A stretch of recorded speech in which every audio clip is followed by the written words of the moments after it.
آل محمد كما صليت على إبراهيم وعلى آل إبراهيم إنك حميد مجيد. اللهم بارك على محمد وعلى آل محمد كما باركت على إبراهيم وعلى آل إبراهيم إنك حميد مجيد. أما بعد فإن خير الكلام كلام الله وخير السنن سنن محمد صلى الله عليه وسلم وشر الأمور محدثاتها وكل محدثة بدعة وكل بدعة ضلالة وكل ضلالة في النار. أعوذ بالله من الشيطان الرجيم. بسم الله الرحمن الرحيم. يا أيها الذين آمنوا اتقوا الله حق تقاته ولا تموتن إلا وأنتم مسلمون. اللهم انفعنا بما علمتنا وعلمنا ما ينفعنا وزدنا علما نافعا.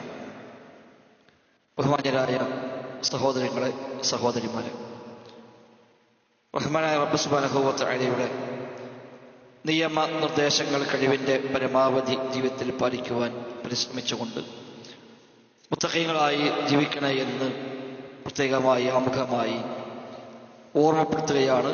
റബ്ബ് സുബ്ഹാനഹു വ തആല തൗഫീഖ് പ്രദാനം ചെയ്യുമാറാവട്ടെ. ജീവിതത്തിൻ്റെ എല്ലാ മേഖലയിലും റബ്ബ് സുബ്ഹാനഹു വ തആല ഖൈറും ബറക്കത്തും നമ്മിലെല്ലാം ധാരാളമായി വർഷിക്കുമാറാവട്ടെ. അല്ലാഹുവിൻ്റെ ദീനിനു വേണ്ടി ജീവിതാവസാനം വരെ ഇഖ്ലാസോടെ സേവനങ്ങൾ ചെയ്യാനും തഖ്വയോടെ ജീവിക്കുവാനും തൗഹീദോടെ ഈമാനോടെ മരിക്കുവാനുമുള്ള തൗഫീഖ് നൽകി റബ്ബ് സുബ്ഹാനഹു വ തആല നമ്മയെല്ലാം അനുഗ്രഹിക്കുമാറാവട്ടെ. ഏറ്റവും മുഖ്യമായ അവയവമാകുന്ന ഖൽബ്, ആ ഖൽബുമായി ബന്ധപ്പെട്ട ധാരാളം അധ്യാപനങ്ങൾ വിശുദ്ധ ഖുർആനിൽ പ്രവാചക വചനങ്ങളിൽ നമുക്ക് കാണാൻ കഴിയും. അത്തരമൊരു വിഷയത്തിൽ നമുക്കെല്ലാവർക്കും വെളിച്ചമാകാവുന്ന, ഒന്നാമതായി എനിക്കും ശേഷം കേൾക്കുന്ന എല്ലാവർക്കുമായി ജീവിതത്തിൽ വെളിച്ചം ലഭിക്കാവുന്ന ചില അധ്യാപനങ്ങളാണ് ഇന്നത്തെ നമ്മുടെ ചർച്ചയിൽ വരുന്നത്. ലോകത്തെ വ്യത്യസ്തങ്ങളായ മുൻഗാമികളായ പണ്ഡിതന്മാർ, മുൻഗാമികളും പിൽക്കാലക്കാരുമെല്ലാമായ പണ്ഡിതന്മാർ അഅ്മാലുൽ ഖുലൂബുമായി ബന്ധപ്പെട്ട് വിവിധങ്ങളായ ഗ്രന്ഥങ്ങൾ രചിച്ചിട്ടുണ്ട്. ഏറ്റവും അധികം ആ വിഷയം കൈകാര്യം ചെയ്തത് മഹാനായ ഇബ്നുൽ ഖയ്യിം റഹിമഹുള്ളാഹ്. അദ്ദേഹത്തിൻ്റെ വ്യത്യസ്തമായ രചനകൾ ഈ വിഷയം കൈകാര്യം ചെയ്യുന്നു. അഅ്മാലുൽ ഖുലൂബ് എന്ന പേരിൽ തന്നെ ഇബ്നുൽ ഖയ്യിം റഹിമഹുള്ളാഹ്ക്ക് പ്രത്യേകമായ കിതാബുണ്ട്. അതുപോലെ അദ്ദേഹത്തിൻ്റെ മദാരിജുസ് സാലിക്കീൻ എന്ന പേരിൽ അദ്ദേഹം വളരെ പ്രസിദ്ധമായ ഒരു ഗ്രന്ഥം എഴുതി. ഇയ്യാക നഅ്ബുദു വഇയ്യാക നസ്തഈൻ എന്ന ആയത്തിൻ്റെ സാക്ഷാത്കാരം എങ്ങനെയാണ് എന്ന് വിവരിക്കുന്ന കിതാബാണ് മദാരിജുസ് സാലിക്കീൻ എന്നത്. അതുപോലെ അതിന് മറ്റൊരു കിതാബാണ് ത്വരീഖുൽ ഹിജ്റത്തൈൻ, രണ്ട് ഹിജ്റയുടെ വഴികൾ എന്നാണ് നേരെ വാക്കർത്ഥം. അള്ളാഹുവിലേക്കുള്ള ഹിജ്റ, റസൂലിലേക്കുള്ള ഹിജ്റ, അതാണ് ഹിജ്റത്തൈൻ എന്നുകൊണ്ട് അദ്ദേഹം ഉദ്ദേശിക്കുന്നത്. തൗഹീദും സുന്നത്തും അതെങ്ങനെ സാക്ഷാത്കരിക്കാം, അതിൻ്റെ വ്യത്യസ്തങ്ങളായ വശങ്ങളെ പരിചയപ്പെടുത്തുന്ന കിതാബാണ് ത്വരീഖുൽ ഹിജ്റത്തൈൻ എന്ന ഇബ്നുൽ ഖയ്യിമിൻ്റെ ഗ്രന്ഥം. അദ്ദേഹത്തിൻ്റെ തന്നെ മറ്റു വിവിധങ്ങളായ കിതാബുകളിൽ വിഷയമായ അധ്യാപനങ്ങൾ കാണാൻ കഴിയും. അൽ ഫവായിദ് എന്ന പേരിൽ ജീവിതത്തിലേക്ക് മൊത്തം വെളിച്ചം ലഭിക്കുന്ന ആയിരക്കണക്കായ ഫായിദകൾ, അത് ഹദീസിൽ നിന്ന്, ആയത്തിൽ നിന്ന്, സ്വഹാബത്തിന്റെ വാക്കിൽ നിന്ന്, താബിഈങ്ങൾ അധ്യാപകരിൽ നിന്ന്, ആപ്തവാക്യങ്ങളിൽ നിന്ന്, കവിതകളിൽ നിന്നെല്ലാം ആയിക്കൊണ്ട് ധാരാളം ഫായിദകൾ നമ്മെ ഓർമ്മപ്പെടുത്തുവാനായി അദ്ദേഹം രചിച്ച കിതാബാണ് അൽ ഫവായിദ് എന്ന ഗ്രന്ഥം. ഇതെല്ലാം നാം പഠന വിധേയമാക്കുമ്പോൾ മനുഷ്യന്റെ ഖൽബിൻ്റെ അത്ഭുതങ്ങൾ, അതിൽ വരുന്ന മാറ്റങ്ങൾ, ഖൽബിയായ അമലുകൾ, ഖൽബിന് വേണ്ട പരിചരണങ്ങൾ, അത് തെറ്റിപ്പോയേക്കാവുന്ന വ്യത്യസ്തങ്ങളായ വഴികൾ, ഖൽബിൽ പിശാച് ഇടപെടുന്ന മേഖലകൾ, ഇങ്ങനെ തുടങ്ങി ധാരാളം ഏരിയകൾ അദ്ദേഹം അതിൽ കൈകാര്യം ചെയ്യുന്നുണ്ട്. എല്ലാം കൂടെ ഇന്നത്തെ ഒരു ദൗറയിലൊന്നും എന്നാൽ നമുക്ക് നിൽക്കാൻ കഴിയില്ല. തുടങ്ങി വെക്കുക എന്നുള്ളതൊക്കെ മാത്രമാണ് ഒരു ക്ലാസ് തുടങ്ങി വെക്കുക, പിന്നെ ആരെങ്കിലും കേട്ടത് പൂർത്തിയാക്കിക്കോളും എന്ന നിലക്കാണ് ഉദ്ദേശിക്കുന്നത്. ഏതായിരുന്നാലും പറയുന്ന കാര്യങ്ങൾ പറഞ്ഞതിലും കേട്ടതിലും ഉപരി ജീവിതത്തിൽ പാലിക്കാൻ നമ്മളൊക്കെ പരിശ്രമിക്കുക. റബ്ബ് സുബ്ഹാനഹു വ തആല തൗഫീഖ് പ്രദാനം ചെയ്യുമാറാവട്ടെ. ഇബ്നു ഖയ്യിമിന്റെ മദാരിജുസ് സാലിഖീൻ എന്ന കിതാബ് അടിസ്ഥാനമാക്കി സ്വാലിഹു സിന്ദി ഹഫിളഹുല്ലാ അദ്ദേഹം അതിൻ്റെ ഒരു ആകത്തുക 10 അടിസ്ഥാന തത്വങ്ങൾ, 10 ഖാഇദകൾ ഖൽബുമായി ബന്ധപ്പെട്ട് അനിവാര്യമായി നമ്മളൊക്കെ അറിഞ്ഞിരിക്കേണ്ടുന്ന 10 ഖാഇദകളാക്കി അദ്ദേഹം അതിനെ ഒരു ഷോർട്ടാക്കി, അതിനെ ആകത്തുകയാക്കി കിതാബാക്കിയിട്ടുണ്ട്. അഅ്മാലുൽ ഖുലൂബ് എന്ന ഏരിയ തന്നെയാണ് അദ്ദേഹം അതിൽ ചർച്ച ചെയ്യുന്നത്. അദ്ദേഹത്തെ പേരിട്ട് ഖവാഇദു ഫി ഫിഖ്ഹിൽ ഖുലൂബ് എന്നാണ്. ഖൽബിന്റെ ഫിഖ്ഹ്, അതിലുള്ള ഖാഇദകൾ, 10 ഖാഇദകൾ, 10 അടിസ്ഥാന തത്വങ്ങൾ. ആ തത്വങ്ങൾ ഗ്രഹിച്ചു കഴിഞ്ഞാൽ, അത് പാലിച്ചു കഴിഞ്ഞാൽ ഖൽബ് മൊത്തം ശുദ്ധീകരിക്കാൻ, സലീമായ ഖൽബാക്കി മാറ്റാൻ കഴിയും എന്ന നിലക്ക് അദ്ദേഹം പഠിപ്പിക്കുന്ന അധ്യാപകർ. അതാണ് ഞാനിന്ന് എൻ്റെ ദർസിൽ അസുരായി സ്വീകരിക്കുന്നത്. അത് വായിച്ചർത്ഥം വെച്ച് പോകല്ല, അത് അടിസ്ഥാനമാക്കി അതിൽ നിന്ന് നമുക്ക് ഉൾക്കൊള്ളേണ്ടുന്ന ഭാഗങ്ങളാണ് നമ്മൾ ഇന്ന് സംസാരിക്കാൻ ഉദ്ദേശിക്കുന്നത്. റബ്ബ് സുബ്ഹാനഹു വ തആല തൗഫീഖ് പ്രദാനം ചെയ്യുമാറാവട്ടെ. യഥാർത്ഥത്തിൽ ഖൽബിന് വ്യത്യസ്തങ്ങളായ അവസ്ഥകളുണ്ട് എന്നത് ഖുർആൻ തന്നെ പഠിപ്പിച്ച കാര്യമാണ്. വലിയ അത്ഭുതങ്ങൾ തന്നെയാണ് മനുഷ്യന്റെ ഖൽബ് എന്നുള്ളത്. രണ്ടർത്ഥത്തിൽ ഖൽബ് ഉപയോഗിക്കാം. ഒന്ന്, ബാഹ്യമായി നമ്മൾ കാണുന്ന ഖൽബ് എന്ന അവയവം, ഹൃദയം, ഹാർട്ട് നമ്മൾ പറയുന്ന അവയവം, അതൊരു മാംസപിണ്ഡമാണ്. അത് ശരീരത്തിലെ ഒരു അവയവം മാത്രമാണ്. ആ അവയവത്തിൽ നിന്നാണ് ശരീരത്തിലേക്ക് ആവശ്യമായ മൊത്തം രക്തം പമ്പ് ചെയ്യുന്ന നമുക്കറിയാം. അതിന് വരുന്ന തകരാറുകൾ ശരീരത്തിന്റെ മൊത്തം ഭാഗങ്ങളെ ഭൗതികമായി അതിനെ തകരാറിലാക്കും എന്ന് നമുക്കറിയാം. അതുകൊണ്ടാണ് ചെറിയ നെഞ്ചുവേദനയെപ്പോലും ഗൗരവമായി നമ്മൾ കാണുകയും അതിനുവേണ്ടി എത്ര ലക്ഷങ്ങൾ ചെലവഴിക്കാനും എന്തെല്ലാം ത്യാഗം സഹിക്കാനും എവിടെല്ലാം പോകാനുമെല്ലാം നമ്മൾ തയ്യാറാവുകയും ചെയ്യുന്നത്. അതൊരു ബാഹ്യമായ ഏരിയയാണ്. അത് ഭൗതികമായി വൈദ്യശാസ്ത്രവുമായി കൈകാര്യം ചെയ്യപ്പെടുന്ന മേഖലയാണ്. അതല്ല നമ്മുടെ ചർച്ചയിൽ പെടുന്ന ഭാഗം.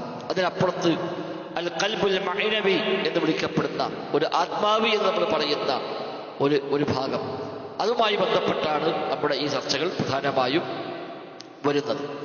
ഖൽബുകൾക്ക് വല്ലാത്ത അത്ഭുതങ്ങളുണ്ട് എന്ന് സൂചിപ്പിച്ചു.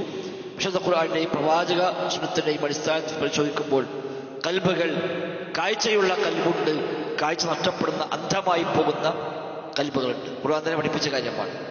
ഖൽബിന് അന്ധത ബാധിക്കും, കാഴ്ചയുള്ള ഖൽബുകളായി മാറുകയും ചെയ്യും. അതുപോലെ ആരോഗ്യമുള്ള ഖൽബുണ്ട്, രോഗമുള്ള ഖൽബുണ്ട്. ഖുർആൻ തന്നെ പഠിപ്പിച്ച കാര്യമാണ്. ഖൽബിന് രോഗമുണ്ട്, ഫീ ഖുലൂബിഹിം മറദുൻ എന്നൊക്കെ നമ്മൾ ഓതുന്ന ആയത്തുകളാണ്. ഖൽബിന് രോഗം വരും. ആ രോഗം ഭേദപ്പെടുത്തി ചികിത്സിച്ച് നല്ല ആരോഗ്യമുള്ള ഖൽബാക്കി മാറ്റാൻ കഴിയുകയും ചെയ്യും. ജീവനുള്ള ഖൽബുണ്ട്, നിർജീവമായ ഖൽബുണ്ട്. ഖൽബിന് ഹയാത്തുണ്ട്, ഖൽബിന്റെ മൗത്തുണ്ട് എന്നർത്ഥം. അതുപോലെ നല്ല വെളുത്ത ഖൽബുണ്ട്, കറുത്ത ഖൽബുണ്ട്. കറുപ്പ് പിടിച്ച് ഒന്നാകെ കറുത്തിരുണ്ട് പോകുന്ന ഖൽബുകളായി മാറുന്ന, അതിനുടമകളായി മാറുന്ന ആളുകൾ ഉണ്ട്. അതുപോലെ നേരായ വഴിയിൽ സഞ്ചരിക്കുന്ന ഖൽബുണ്ട്, വ്യതിയാനം സംഭവിച്ച് തിരിഞ്ഞു പോകുന്ന ഖൽബുകളുണ്ട്. പരിശുദ്ധമായ ഖൽബുണ്ട്, നജസായ അശുദ്ധമായ ഖൽബുണ്ട്. അതുപോലെ നല്ല വിശാലതയുള്ള ഖൽബുണ്ട്, ഇടുങ്ങിയ കുടുസായ ഖൽബുകളും ഉണ്ട്. ലോലമായ ഖൽബുണ്ട്, കട്ടിയേറിയ ഖൽബുണ്ട്. അതുപോലെ സ്ഥാപിത്തായ ഉറച്ചു നിൽക്കുന്ന ഖൽബുകളുണ്ട്. അതേസമയം അങ്ങോട്ടും ഇങ്ങോട്ടും ചാഞ്ചാടി നിൽക്കുന്ന ഖൽബുകളുണ്ട്. യാ മുഖല്ലിബൽ ഖുലൂബ് നമ്മൾ സാധാരണ പ്രാർത്ഥിക്കുന്ന പ്രാർത്ഥനയാണത്. അതുപോലെ നല്ല ധന്യതയുള്ള ഖൽബുണ്ട്, ദരിദ്രമായ ഖൽബുകളുണ്ട്. പരസ്പരം എല്ലാത്തിലും ഇണങ്ങാൻ പറ്റുന്ന ഖൽബുണ്ട്, ആരുമായി ഇണങ്ങാത്ത, യോജിക്കാത്ത, വെറുപ്പും വിദ്വേഷവുമുള്ള ഖൽബുകളും ഉണ്ട്. ഇങ്ങനെ വ്യത്യസ്ത ഹാലുകൾ ഖൽബിന് വന്നു ചേരുമെന്ന് ഖുർആനും ഹദീസും പഠിപ്പിക്കുന്നു. അതുപോലെ ഖൽബിൽ സ്വാധീനമുണ്ടാക്കുന്ന വ്യത്യസ്തമായ ഘടകങ്ങൾ അല്ലാഹു തആല അവരുടെ റസൂലുമൊക്കെ പരിചയപ്പെടുത്തി. ഖൽബിനെ ഒന്നാകെ പൂട്ടിയിടുന്ന പൂട്ടപ്പെട്ട ഖൽബുകൾ എന്ന് ഖുർആൻ തന്നെ പ്രത്യേകമായി എടുത്തുപോയെന്ന് കാണാൻ പറ്റും. ഖുർആനെ പറ്റി ചിന്തിക്കാൻ പറഞ്ഞപ്പോൾ അം അലാ ഖുലൂബിൻ അഖ്ഫാലുഹാ, ഇവിടെ ഖൽബുകളിൽ വല്ല പൂട്ടിട്ടിട്ടുണ്ടോ എന്ന് അല്ലാഹു തആല ചോദിക്കുന്നുണ്ട്. അപ്പോൾ പൂട്ടിയിടപ്പെടുന്ന ഖൽബുകളുമായി മാറിയേക്കാം. അതേപോലെ ചില മുദ്ര വെക്കപ്പെട്ട സീല് വെക്കപ്പെട്ട കൽബുകൾ ഉണ്ടാവും. പിന്നെ അതിലേക്ക് ഒന്നും അങ്ങോട്ട് പ്രവേശിക്കാത്ത വിധം മുദ്ര വെച്ച് കൊട്ടിയടക്കപ്പെട്ട കൽബായി ചിലപ്പോൾ കൽബുകൾ മാറും. അതുപോലെ കൽബുകളെ നന്നാക്കിയെടുക്കാൻ പറ്റാവുന്ന വ്യത്യസ്തമായ ചികിത്സാ രീതികൾ, ദവാ കൽബ് എന്ന് പറയുന്ന കൽബിന്റെ ദവാ, കൽബിന് വരുന്ന രോഗങ്ങൾക്കുള്ള ചികിത്സകൾ, പരിഹാരങ്ങൾ, അതും വിശുദ്ധ ഖുർആനും പ്രവാചക വചനങ്ങൾ നമ്മെ പഠിപ്പിക്കുന്നുണ്ട്. ഇതെല്ലാം പാലിച്ചും ശരിയാക്കിയും നമ്മുടെ കൽബിനെ പരിശുദ്ധമായ മുത്തഹറത്തായ തഖിയായ നഖിയായ കൽബാക്കി മാറ്റുക എന്നതാണ് ഏറ്റവും പ്രധാനം. ആ നിലയ്ക്ക് നമ്മുടെ കൽബിനെ മാറ്റിയെടുക്കാൻ ഈ ഒരു ദർസ് കൊണ്ട് എന്തെങ്കിലും ഒരു നിമിത്തമായെങ്കിൽ നമുക്കെല്ലാം അത് ലാഭമാണ്. നമുക്കെല്ലാം അതിനുള്ള തൗഫീഖ് നൽകി അനുഗ്രഹിക്കുമാറാവട്ടെ. വിശുദ്ധ ഖുർആൻ എടുത്തു പറഞ്ഞത് നന്മയുടെയും അതേപോലെ നേട്ടത്തിൻ്റെയും ഒക്കെ അടിസ്ഥാനം, പരാജയത്തിൻ്റെയും അടിസ്ഥാനം കൽബുമായി ബന്ധപ്പെട്ടതാണ് എന്നാണ്. ഖദ് അഫ്ലഹ മൻ സക്കാഹ വഖദ് ഖാബ മൻ ദസ്സാഹ എന്ന് പറഞ്ഞല്ലോ. മലിനപ്പെടുത്തിയവൻ പരാജയപ്പെട്ടു, തസ്കിയത്ത് ചെയ്തവൻ വിജയിക്കുകയും ചെയ്തു എന്ന് അല്ലാഹു തആല നഫ്സിനെ പറ്റി സൂചിപ്പിക്കുന്നുണ്ട്. അത് ആരാണോ പരിശുദ്ധമായ കൽബായി മാറുന്നത് അവർക്കാണ് വിജയമുള്ളത്. അവിടെ കൽബാണോ മലിനപ്പെട്ടു പോകുന്നത് അവനാണ് പരാജയപ്പെടുന്നത് എന്നാണ് സൂറത്ത് ശംസിലെ 9-10 ആയത്തുകളുടെ അല്ലാഹു തആല പഠിപ്പിക്കുന്നത്. നബി തങ്ങൾ പറഞ്ഞു, ഇന്നല്ലാഹ ലാ യൻദുറു ഇലാ അജ്സാദിക്കും വലാ ഇലാ സുവരിക്കും. നിങ്ങളുടെ ശരീരത്തിലേക്കോ രൂപത്തിലേക്കോ അല്ല അല്ലാഹു തആല നോക്കുന്നത്. വലാകിൻ യൻദുറു ഇലാ ഖുലൂബിക്കും. നിങ്ങളുടെ കൽബിലേക്കാണ് അല്ലാഹു തആല നോക്കുക എന്ന് തന്റെ നെഞ്ചിലേക്ക് ചൂണ്ടിക്കൊണ്ടാണ് നബി തങ്ങൾ പറഞ്ഞു. വസാറ ബി അസ്വാബിഹി ഇലാ സദരിഹി എന്ന് ഉദ്ധരിച്ച സ്വഹാബി പ്രത്യേകം പറഞ്ഞു. നബി തങ്ങൾ തന്റെ കൈ കൊണ്ട് തന്റെ നെഞ്ചിലേക്ക് ചൂണ്ടിക്കാണിച്ചുകൊണ്ട് പറഞ്ഞു, വലാകിൻ യൻദുറു ഇലാ ഖുലൂബിക്കും. നിങ്ങളുടെ കൽബുകളിലേക്കാണ് അല്ലാഹു തആല നോക്കുക എന്ന് പ്രത്യേകമായി നബി തങ്ങൾ എടുത്തു പറയുകയും ചെയ്യുന്നുണ്ട്. അപ്പോൾ കൽബിനെ ശുദ്ധീകരിക്കുക എന്നതാണ് എല്ലാത്തിൻ്റെയും അടിസ്ഥാനം എന്ന് നമുക്കതിൽ നിന്ന് മനസ്സിലാക്കാം.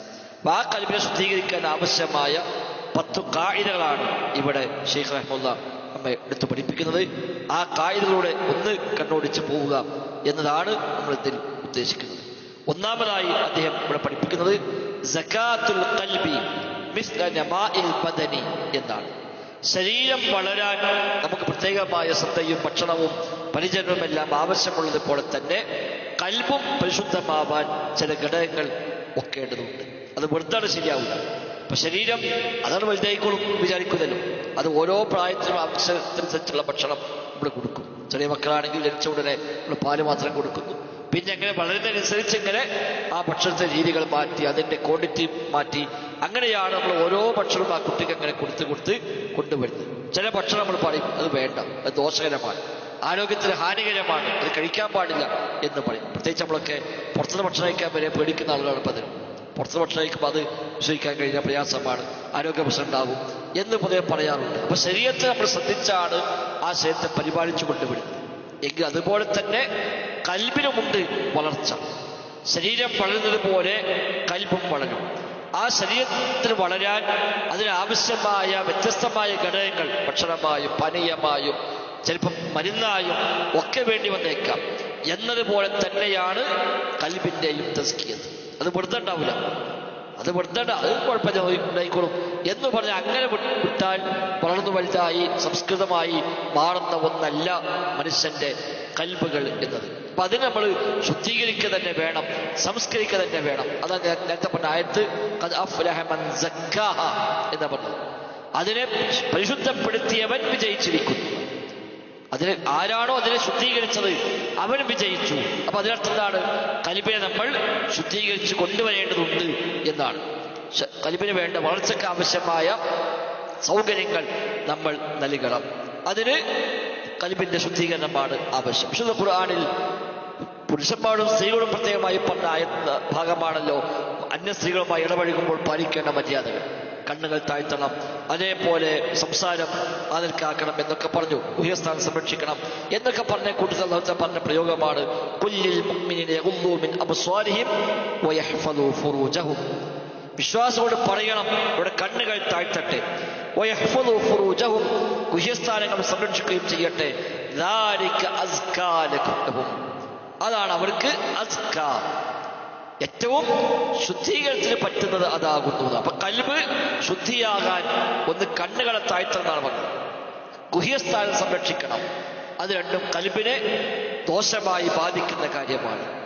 ഹറാമിലേക്ക് നോക്കുന്നു, ഹറാമുകൾ കാണുന്നു, ഹറാമുകൾ ശ്രദ്ധിക്കുന്നുവെങ്കിൽ മനുഷ്യന്റെ കൽബിന് അതിന്റെ സ്വാധീനമുണ്ടാകും. മോശപ്പെട്ട ഭക്ഷണം കഴിച്ചാൽ ശരീരത്തിൽ സ്വാധീനമുണ്ടാകുന്നത് പോലെ മോശപ്പെട്ട കാഴ്ചകൾ കണ്ടാൽ അത് മനുഷ്യന്റെ കൽബിനെ ദോഷകരമായി ബാധിക്കും. ലൈംഗിക രംഗത്തെ അപജയങ്ങൾ, തോന്നിവാസങ്ങൾ, അത് വ്യഭിചാരമാണെങ്കിലും സ്വവർഗരതിയാണെങ്കിലും സ്വയംഭോഗമാണെങ്കിലും ആ നിലയ്ക്കുള്ള തോന്നിവാസങ്ങൾ, വഴിവിട്ട പ്രവർത്തനങ്ങൾ അത് മനുഷ്യന്റെ കൽബിനെ ദുഷിപ്പിക്കുമെന്നാണ്. അല്ലാതെ ആ ഒരു അവയവത്തിന് മാത്രമല്ല അതുണ്ടാകുന്നത്. കണ്ണുകൊണ്ട് ഹറാമ് കണ്ടാൽ കണ്ണിന് മാത്രമല്ല അതിന് ദോഷം വരുന്നത്, അത് മനുഷ്യന്റെ കൽബിനെ ബാധിക്കുന്നു. അതുകൊണ്ടാണ് കണ്ണുകൾ താഴ്ത്തട്ടെ, ഗുഹ്യസ്ഥാനം സംരക്ഷിക്കട്ടെ, സൂക്ഷിക്കട്ടെ എന്ന് പറഞ്ഞിട്ട് അല്ലാഹു ദാലിക അസ്കാലഹും, അതാണ് അവർക്ക് അസ്കയായിട്ടുള്ളത്, ഏറ്റവും സക്കിയത്ത്, ഏറ്റവും തസ്കിയത്ത്, ഏറ്റവും ശുദ്ധകരമായി ശുദ്ധിയായിട്ടുള്ളത് അതാകുന്നു എന്നാണ്.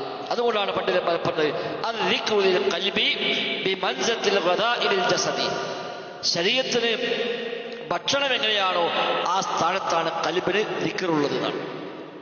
ശരീരത്തിന് ഭക്ഷണം ആവശ്യമാണത്, അതേപോലെ കൽബിന്റെ ഭക്ഷണമാണ് ദിക്റുല്ലാഹ്, അല്ലാഹുവിനെ കുറിച്ചുള്ള സ്മരണകൾ. മാത്രവുമല്ല രോഗം വന്നാൽ ഭക്ഷണത്തിന് ടേസ്റ്റ് ഉണ്ടാവില്ല എന്നതുപോലെ ദുന്യാവിലേക്ക് ചാഞ്ഞ ഒരു കൽബിൽ ദിക്റിന്റെ അനുഭൂതി അനുഭവപ്പെടുകയില്ല. ഒരു അസുഖം വന്നാൽ ഭക്ഷണത്തിന് ടേസ്റ്റ് ഇല്ല. ഒന്ന് പനിച്ചാൽ, ജലദോഷം വന്നാൽ, അതേപോലെ പല രോഗങ്ങളും വന്നാൽ ഭക്ഷണം എത്ര ടേസ്റ്റ് ആണെങ്കിലും ആ ടേസ്റ്റ് അയാൾക്ക് അനുഭവപ്പെടുകയില്ല. എന്ന പോലെ കൽബിനെ ബാധിക്കുന്ന ചില രോഗങ്ങൾ, ആ രോഗങ്ങൾ കൽബിൽ ഉണ്ടെങ്കിൽ ഖുർആൻ ഓതുമ്പോൾ ഒരു ആനന്ദമില്ല, നിസ്കരിക്കുമ്പോൾ ആനന്ദമില്ല, റബ്ബിനെ കുറിച്ച് പറയുമ്പോൾ ആനന്ദമില്ല, റബ്ബിന്റെ സ്മരണയ്ക്ക് ആനന്ദമില്ല. അതൊക്കെ എന്തോ യാന്ത്രികമായി അങ്ങനെ ചെയ്തു പോകും. നിസ്കരിക്കാൻ വരുന്നുണ്ടാവും, പള്ളി വഴി നിസ്കരിക്കും, ജമാഅത്ത് മുടക്കൂലൊക്കെ ശരിയാണ്, പക്ഷെ അതിന് ഒരു അനുഭൂതി അനുഭവിക്കാൻ കഴിയുകയില്ല. ഖുർആൻ ഓതുന്നുണ്ട്, പക്ഷെ അതെന്തോ എന്തിനോ വേണ്ടി ഓതുകയാണ്, അത് ഒരു ആനന്ദമില്ല. അതേപോലെ ഇബാദത്തുകൾ ചെയ്യുന്നു, പക്ഷെ ആ ഇബാദത്തിനൊന്നും ഒരു ആനന്ദമില്ല. ദിക്റുകൾ, ദുആകൾ, തസ്ബീഹുകൾ, സ്വലാത്തുകൾ അവൻ നിർവഹിക്കുന്നു, പക്ഷേ ഒരു ആനന്ദം, അതിന് ടേസ്റ്റ് അനുഭവിക്കാൻ കഴിയുകയില്ല. അപ്പൊ മനസ്സിലാക്കാം കൽബിൽ ചില രോഗമുണ്ട് എന്ന്. ഏതുപോലെ ഭക്ഷണം കഴിച്ചാൽ ആ ഭക്ഷണത്തിന് ടേസ്റ്റ് ഇല്ലെങ്കിൽ അതിനർത്ഥം ഭക്ഷണം മോശമാണെന്നല്ലല്ലോ. എല്ലാവരും പറയും ടേസ്റ്റ് ഉണ്ട്, നമുക്ക് ടേസ്റ്റ് അനുഭവപ്പെടുന്നില്ല. അപ്പൊ നമ്മൾ സ്വന്തം പറയാ, എടാ പോയി ചെക്ക് ചെയ്ത് നോക്കിയാൽ എന്തെങ്കിലും പ്രശ്നം ഉണ്ടാവും, എന്തെങ്കിലും പ്രശ്നം ഉണ്ടാവും എന്നാ പറയാം. അപ്പൊ അവനുള്ള എന്തോ പ്രശ്നമാണ് ഇത്രയും ടേസ്റ്റുള്ള ഭക്ഷണം അവന് ടേസ്റ്റ് ഇല്ലാതായി മാറുന്നത്. എന്നതുപോലെ ആനന്ദകരമായി മാറേണ്ടുന്ന ഇബാദത്തുകൾ, നന്മകൾ അവന് ആനന്ദകരമായി മാറുന്നില്ല. അതിനർത്ഥം കൽബിൽ രോഗമുണ്ട് എന്നാണ് നമുക്കതിൽ നിന്ന് മനസ്സിലാകുന്നത്. നബി ഞങ്ങളെ പ്രാർത്ഥന കാണാം, അല്ലാഹുമ്മ ആതി നഫ്സി തഖ്വാഹ വസക്കിഹ അൻത ഖൈറു മൻ സക്കാഹ അൻത വലിയുഹ വമൗലാഹ. അല്ലാഹുവേ ആതി നഫ്സി തഖ്വാഹ, അപ്പൊ എന്റെ നഫ്സിന് തഖ്വ നീ നൽകണേ അല്ലാഹ്. വസക്കിഹ, ആ നഫ്സിനെ നീ ശുദ്ധീകരിക്കണേ. അൻത ഖൈറു മൻ സക്കാഹ, നീയാണല്ലോ റബ്ബേ അത് ശുദ്ധീകരിക്കുന്നവരിൽ ഏറ്റവും ഖൈറായവൻ നീയാണല്ലോ എന്ന് നബി ഞങ്ങൾ പ്രാർത്ഥിച്ചു. അൻത വലിയുഹ വമൗലാഹ, നീയാണല്ലോ റബ്ബേ എന്റെ നഫ്സിന്റെ വലിയ, അതിലെ മൗല നീയാണല്ലോ എന്ന് നബി ഞങ്ങൾ ദുആ ചെയ്യുമായിരുന്നു എന്ന് ഇമാം മുസ്ലിം ഉദ്ധരിച്ച ഹദീസിൽ കാണാൻ കഴിയും. അപ്പൊ അതാണ് ഇതിൻ്റെ ഒരു അടിസ്ഥാനം. അങ്ങനെ ഉണ്ടാവണം. അതിന് ഏറ്റവും വലിയ പരിഹാരം തൗഹീദാണ്. ഏറ്റവും വലിയ പരിഹാരം, കൽബ് എല്ലാ രോഗത്തിനും രക്ഷപ്പെടാനുള്ള അടിസ്ഥാനമായ കാര്യം തൗഹീദാണ്. കാരണം ശിർക്ക് കൽബിനെ മൊത്തം മലിനമാക്കും. കൽബ് മൊത്തം മലിനമാവാൻ ശിർക്ക് മതി. ഖദ് അഫ്ലഹ മൻ തസക്ക എന്ന് പറഞ്ഞ ആയത്ത് സൂറത്ത് അഅലയിലെ സൂറത്തിലെ ഖദ് അഫ്ലഹ മൻ തസക്ക വദകറ സ്മ റബ്ബിഹി ഫസല്ല എന്ന് പറഞ്ഞിട്ട് എന്താണ് മൻ തസക്ക? ഖദ് അഫ്ലഹ മൻ തസക്ക എന്ന് പറഞ്ഞതിന് ഐ തതഹറ അനി ശിർക്കി വഖാല ലാ ഇലാഹ ഇല്ലല്ലാഹ് എന്നാണ്. അഥവാ ശിർക്കിൽ നിന്ന് മുക്തമാവുകയും ലാ ഇലാഹ ഇല്ലല്ലാഹ് പ്രഖ്യാപിക്കുകയും ചെയ്തവരാരോ അതാണ് ഈ പറഞ്ഞ മൻ തസക്ക എന്ന് പറഞ്ഞത്. വആമന വവഹദ എന്നാണ്.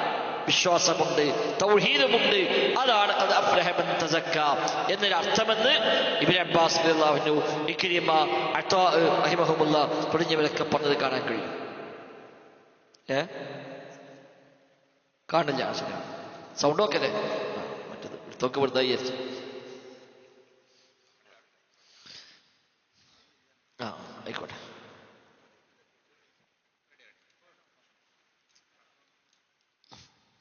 അതുകൊണ്ടോ ഇപ്പൊ ഓക്കെ ആണോ ചോദിച്ചു നോക്കി.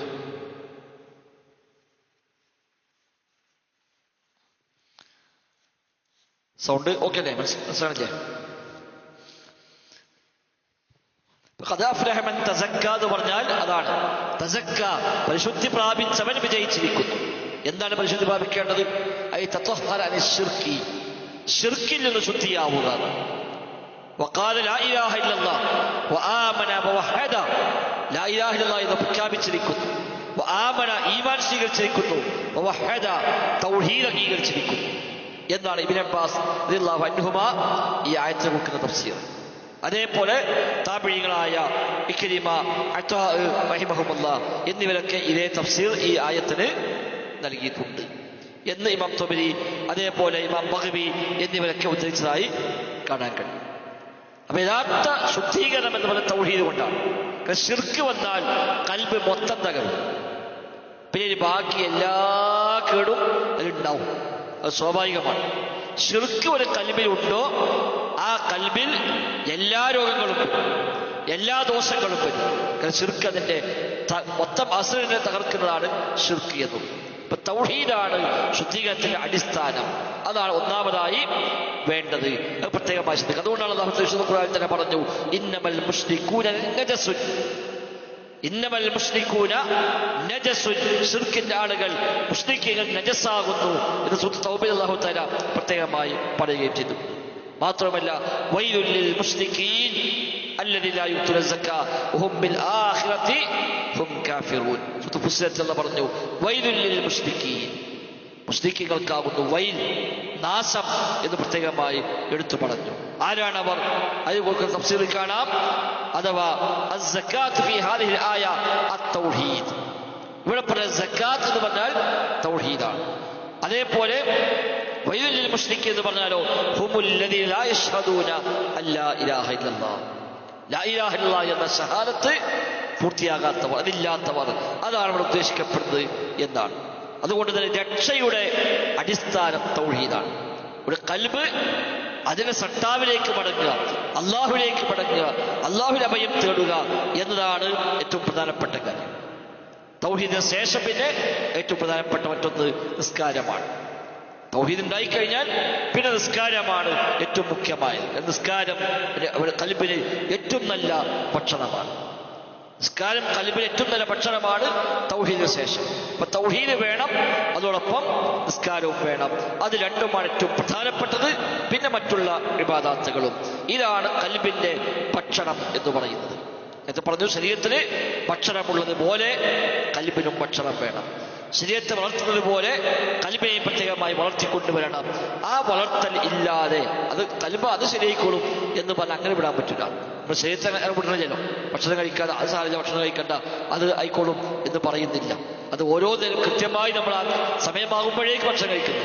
അതിനുവേണ്ടി അധ്വാനിക്കാൻ പോകുന്നതിന് പണമുണ്ടാക്കുന്നു, സാധനങ്ങൾ വാങ്ങിക്കൊണ്ടുവരുന്നു, എന്ന് ത്യാഗം ചെയ്യുന്നു. അങ്ങനെ നമ്മൾ ശരീരത്തിനെ നോക്കുന്നുണ്ട് എന്നതുപോലെ നോക്കി വളർത്തി കൊണ്ടുപോകേണ്ട ഒന്നാണ് കൽബ് എന്നുള്ളത്. അതാണ് ഒന്നാമത്തെ കായിക. ശരീരം വളർത്തുന്നത് പോലെ കൽബിനെ നമ്മൾ പ്രത്യേകമായി ശ്രദ്ധിച്ചും സംരക്ഷിച്ചും വളർത്തിക്കൊണ്ടുവരേണ്ടതുണ്ട്. ഇതാണ് ഒരു കായിക. അപ്പൊ അതിൽ ഭംഗം വന്നാൽ സ്വാഭാവികമായും തസ്കിയത്തിൽ കുറവുണ്ടാകും, തൗഹീദിൽ കുറവുണ്ടാകും, ശിർക്ക് കയറി വരും, ഹറാമുകൾ കയറി വരും. അങ്ങനെ വലിയ വലിയ രോഗങ്ങൾ വന്ന് അവസാനം ഈ പറയപ്പെട്ട എല്ലാ ദോഷങ്ങളുമുള്ള കൽബായി അവന്റെ കൽബ് മാറും. റബ്ബ് നമ്മയെല്ലാം കാത്തുരക്ഷിക്കുമാറാവും. രണ്ടാമത്തെ കായിക, അൽ ഖൽബു ഇദാ ഇംതലഅ ബിശൈഇൻ ലം യബ്ഖ ഫീഹി മുത്തസഉൻ ലിഗൈരിഹി. കൽബിൽ എന്തെങ്കിലും ഒന്നേ നിറക്കാൻ പറ്റുള്ളൂ. ഒന്ന് നിറഞ്ഞാൽ പിന്നെ മറ്റൊന്ന് കൊള്ളുകയില്ല. കൽബിൽ ഒരു പാത്രം പോലെയാണ്. ആ പാത്രത്തിൽ ഒരു വെള്ളം നിറച്ചാൽ പിന്നെ വേറെ വെള്ളം നിറക്കാൻ പറ്റുന്നില്ല. വേറെ വെള്ളം നിറക്കണമെങ്കിൽ ഈ വെള്ളം ഇത് ഒഴിവാക്കണം. ഒരേ സമയത്ത് ദുന്യാവും കൽബിൽ കയറുക, ആഖിറും കൽബിൽ കയറുക ഉണ്ടാവില്ല. ദുന്യാവ് കൽബിൽ കയറിയോ അതിന്റെ അളവനുസരിച്ച് മറ്റവിടുന്ന് പോകും. മറ്റൊരു കൽബിൽ കയറിയോ അതനുസരിച്ച് ദുന്യാവ് അവിടുന്ന് കുറഞ്ഞു പോകും. കൽബ് ഒന്നിനെ എപ്പോഴും പാകപ്പെടുകയുള്ളൂ. പടച്ച റബ്ബിനോട് മഹബത്തുണ്ടോ എങ്കിൽ മഖ്ലൂക്കിനോട് മഹബത്ത് കുറയും. മഖ്ലൂക്കിന്റെ പിന്നാലെ പോവുകയാണോ ഖാലിഖിനോട് ബന്ധം കുറയും. ഒരേ സമയം രണ്ടും കൂടെ ഒരേ അളവിൽ നിറച്ചു കൊണ്ടുപോവുക എന്നുള്ളത് ഖൽബിന് കഴിയില്ല, അത് പറ്റൂല. അല്ലാഹു പറഞ്ഞു മാ ജഅലല്ലാഹു ലിറജുലിൻ മിൻ ഖൽബൈനി ഫീ ജൗഫിഹി എന്ന ആയത്തിൽ ഇതിലേക്കുള്ള സൂചന കൂടിയുള്ളതാണ്. ഒരാൾക്കും അല്ലാഹു തആല തന്റെ ഉള്ളിൽ രണ്ട് ഖൽബ് ഉണ്ടാക്കിയിട്ടില്ല എന്നല്ല പറഞ്ഞല്ലോ. അത് രണ്ട് ഹൃദയമില്ല എന്നുള്ളത് മാത്രമല്ല, ഖൽബ് എന്ന നേരത്തെ ഒരു ബാഹ്യമായ അവയവം മാത്രമല്ല, അതേക്കാൾ പ്രധാനമാണ് മഅനവിയായ അർത്ഥത്തിലുള്ള ഖൽബ്. ഒരാൾക്കും രണ്ട് ഖൽബില്ല എന്ന് പറഞ്ഞാൽ ഒരേ സമയം രണ്ട് കാര്യത്തിലേക്ക് ഒരേപോലെ തിരിയുക എന്നുള്ളത് മനുഷ്യന്റെ ഖൽബിൽ പറ്റുന്ന കാര്യമല്ല. അവിടെ എന്താണോ അവന്റെ ഖൽബിലുള്ളത് അതനുസരിച്ച് മറ്റത് അവിടുന്ന് ഇല്ലാതായി പോകും. ഫഹുവ ഇനാഉൻ വാഹിദുൻ വൽ അസ്ലിബത്തു മുതഅദ്ദിദ എന്നാണ്.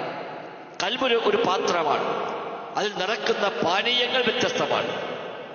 ഏത് പാനീയമാണോ നിറക്കുക അതുണ്ടാവും. ആ പാനീയം നിറച്ചു, അതുകൊണ്ട് ഖൽബ് ഫുള്ളായി. എന്നാൽ ഇനി വേറെ പാനീയം നിറക്കുക എന്നുള്ളത് കഴിയുന്ന കാര്യമല്ല. അപ്പൊ നമ്മുടെ ഖൽബിൽ എന്തു നിറയണം, എന്ന് നിറക്കണം എന്ന് നമ്മളാണ് പ്രത്യേകമായി ശ്രദ്ധിക്കേണ്ടത്. അപ്പൊ പടച്ച റബ്ബിന്റെ കാര്യത്തിൽ ഖൽബ് മശ്ഗൂലാണോ, അള്ളാഹുവിനെ സ്നേഹിക്കുക, അള്ളാഹുമായി ഖൽബ് ബന്ധപ്പെടുക, റബ്ബിനെ ഇഷ്ടപ്പെട്ട് ചെയ്യുക, തൗഹീദ് ഉൾക്കൊള്ളുക, ഇബാദത്തുകൾ ചെയ്യുക, ഇതാണോ ഖൽബിൽ മുഖ്യമായിട്ടുള്ളത് എങ്കിൽ അതിനളവനുസരിച്ച് അല്ലാത്തൊക്കെ അഡ്ജസ്റ്റ് ചെയ്യേണ്ടി വരും. അതൊക്കെ അഡ്ജസ്റ്റ് ആയി പോകും. അതല്ല, അള്ളാഹുവിന് ഒന്നാം സ്ഥാനമില്ല, റബ്ബിലേക്കല്ല അവരുടെ ഖൽബിനെ പ്രധാനമായും തിരിച്ചത്, മറ്റു പലരേക്കുമാണ് തിരിച്ചത് എങ്കിലോ അവിടെ ആ പലതുമേ ഖൽബിൽ ഉണ്ടാവുകയുള്ളൂ, അല്ലാതെ പടച്ച റബ്ബിനുള്ള സ്നേഹം അവിടെ ഉണ്ടാവുകയില്ല. നമ്മുടെ ഖൽബിൽ എന്ത് നമ്മൾ നിറക്കുന്നു എന്നുള്ളത് പ്രധാനമാണ്. അതുകൊണ്ട് ആ ഖൽബിൽ നിറയേണ്ടത് ഈമാനും ഇൽമും അതേപോലെ റബ്ബിലുള്ള മഹബത്തും ഇനാബത്തും തൗബയും ഇതൊക്കെയാണ് അവന്റെ ഖൽബിൽ നിറയേണ്ടത്. ഈമാൻ കൊണ്ട് ഖൽബ് നിറയണം, ഇൽമ് ഖൽബിൽ നിറയണം, തഖ്വ ഖൽബിൽ ഉണ്ടാകണം, റബ്ബിലേക്കുള്ള മടക്കം, ഇനാബത്ത്, അതിലേക്ക് ഖേദപ്രകടനം, തൗബ, പശ്ചാത്താപം, റബ്ബിലുള്ള സ്നേഹം, ഇതൊക്കെ അവന്റെ ഖൽബിൽ നിറക്കുകയാണ് അവൻ വേണ്ടത്. അപ്പോഴേ അവന്റെ ഖൽബ് നല്ല വിശാലതയുള്ള പരിശുദ്ധമായ ഖൽബായി മാറുകയുള്ളൂ. അതല്ലാത്ത രൂപത്തിലാണെങ്കിലോ തിരിച്ചുള്ള അവസ്ഥയാണ് ഉണ്ടാവുക. ഇബ്നു തൈമിയ്യ റഹിമഹുല്ലാഹ് പറയാണ്, ബലഗന അൻ ബഅദി സലഫ്, മുൻഗാമികൾ ചിലർ പറഞ്ഞുവെന്ന് നമുക്ക് കിട്ടിയിരിക്കുന്നു, അൽ ഖുലൂബു ആനിയത്തുല്ലാഹി ഫീ അർദിഹി, ഖൽബ് എന്നുള്ളത് അല്ലാഹു തആല ഈ ഭൂമിയിൽ നിശ്ചയിച്ച ചില പാത്രങ്ങളാണ്. ഭൂമിയിൽ അല്ലാഹു നിശ്ചയിച്ച പാത്രങ്ങളാണ് ഖൽബ് എന്നുള്ളത്. ഫഅഹബ്ബുഹാ ഇലല്ലാഹി തആല അറഖുഹാ വഅസ്ഫാഹാ, അത് ഏറ്റവും ലോലമായതും ഏറ്റവും പരിശുദ്ധമായതും ഏതാണോ അതാ റബ്ബിന് ഏറ്റവും ഇഷ്ടമുള്ളത്. അല്ല വെച്ച പാത്രങ്ങളാണ് ഖൽബുകൾ. അത് മലിനപ്പെട്ട പാത്രമുണ്ടാകും, കളങ്കമായ പാത്രമുണ്ടാകും, പരിശുദ്ധമായ പാത്രമുണ്ടാകും. പരിശുദ്ധമായ ഖൽബ് ഏതാണോ അത് അല്ലാഹു തആലക്ക് ഏറ്റവും ഇഷ്ടമെന്ന് മുൻഗാമികൾ പറഞ്ഞിരിക്കുന്നുവെന്ന് ഇബ്നു തൈമിയ്യ റഹിമഹുല്ലാഹ് അദ്ദേഹത്തെ മജ്മൂ ഫതാവയിൽ പഠിപ്പിക്കുന്നതായി കാണാൻ സാധിക്കുന്നു. അതേപോലെ ഏതെങ്കിലും ഒന്നിലേക്ക് ഖൽബിനെ നാം തിരിച്ചുവെങ്കിൽ അത് മറ്റേതിനുള്ള മറയായി മാറുകയും ചെയ്യും. അള്ളാഹുലേക്ക് തിരിച്ചാൽ പിന്നെ പടപ്പിലേക്കില്ല. പടച്ച റബ്ബിനെ അങ്ങേയറ്റം ഉൾക്കൊണ്ട് തൗഹീദ് ഉൾക്കൊള്ളി കയറി റബ്ബിനോട് ആത്മാർത്ഥമായ ബന്ധമുണ്ടായി എങ്കിൽ പിന്നെ ഓരോ ഖൽബില് അവിടെ ജാറങ്ങളും ദർഗകളും ശിർക്കിന്റെ അടയാളങ്ങളും അതൊന്നും ഓരോ ഖൽബിൽ സ്ഥാനം ഉണ്ടാവില്ല. അതൊരു ഹിജാബായി വരുന്നു, ഒരു മറയായിട്ട് മാറും. ഒന്നിലേക്ക് തിരിച്ചാൽ മറ്റൊന്നിലേക്ക് മറയായി മാറും. ഒരു സമയത്ത് ഒന്നിലേക്ക് ഖൽബ് തിരിയുകയുള്ളൂ. അതുകൊണ്ട്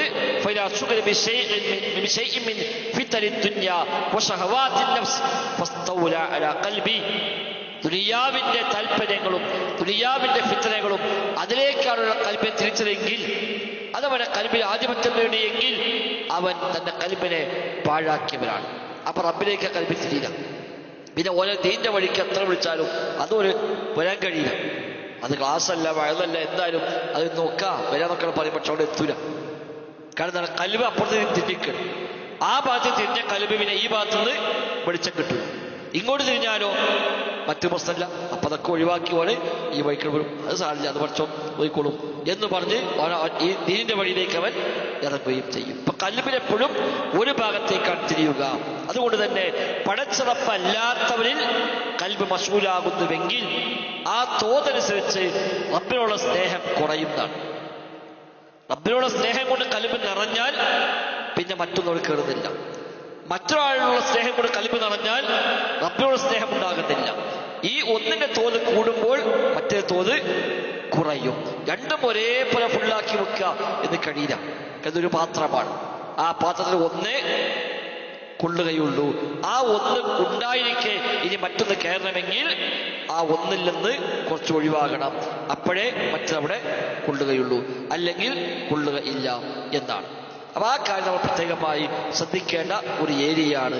ഇല്ലെങ്കിൽ കൽബ് മൊത്തം ഫസാദായി മാറിപ്പോകും.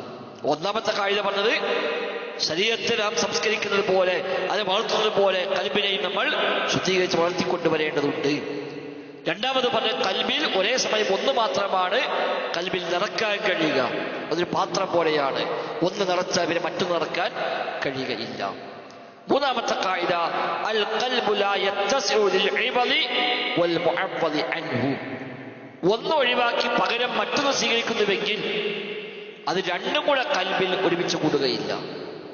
രണ്ടാൽ ഒന്നേ ഇപ്പൊ പറഞ്ഞ ഒരു ഭാഗമാണ്. ഒന്ന് നമ്മൾ സ്വീകരിക്കാൻ നമ്മൾ കൽപ്പിച്ചത്, അത് ഒഴിവാക്കി പകരം മറ്റൊന്ന് സ്വീകരിക്കുന്നു എങ്കിൽ ഇത് രണ്ടും കൂടെ സ്വീകരിക്കാൻ കഴിയോ? ഇല്ല. ഇപ്പൊ ഖുർആൻ സ്വീകരിക്കുന്ന ഒരാൾക്ക് ഖുർആൻ നേരെ വിപരീതമായത് സ്വീകരിക്കാൻ കഴിയില്ല. തൗഹീദ് സ്വീകരിക്കുന്ന ഒരാൾക്ക് നേരെ വിരുദ്ധമായത് സ്വീകരിക്കാൻ കഴിയും. ഇത് രണ്ടും ഒരേ സമയം ഒരു കൽബിൽ ഉണ്ടാവില്ല എന്നാണ്. നേരത്തെ പറഞ്ഞത് എന്താണ്? ഒന്ന് നിറഞ്ഞാൽ മറ്റൊന്നില്ല, അതിൽ കുറവ് വന്നാൽ ആ അളവിലെ മറ്റുണ്ടാവുള്ളൂ.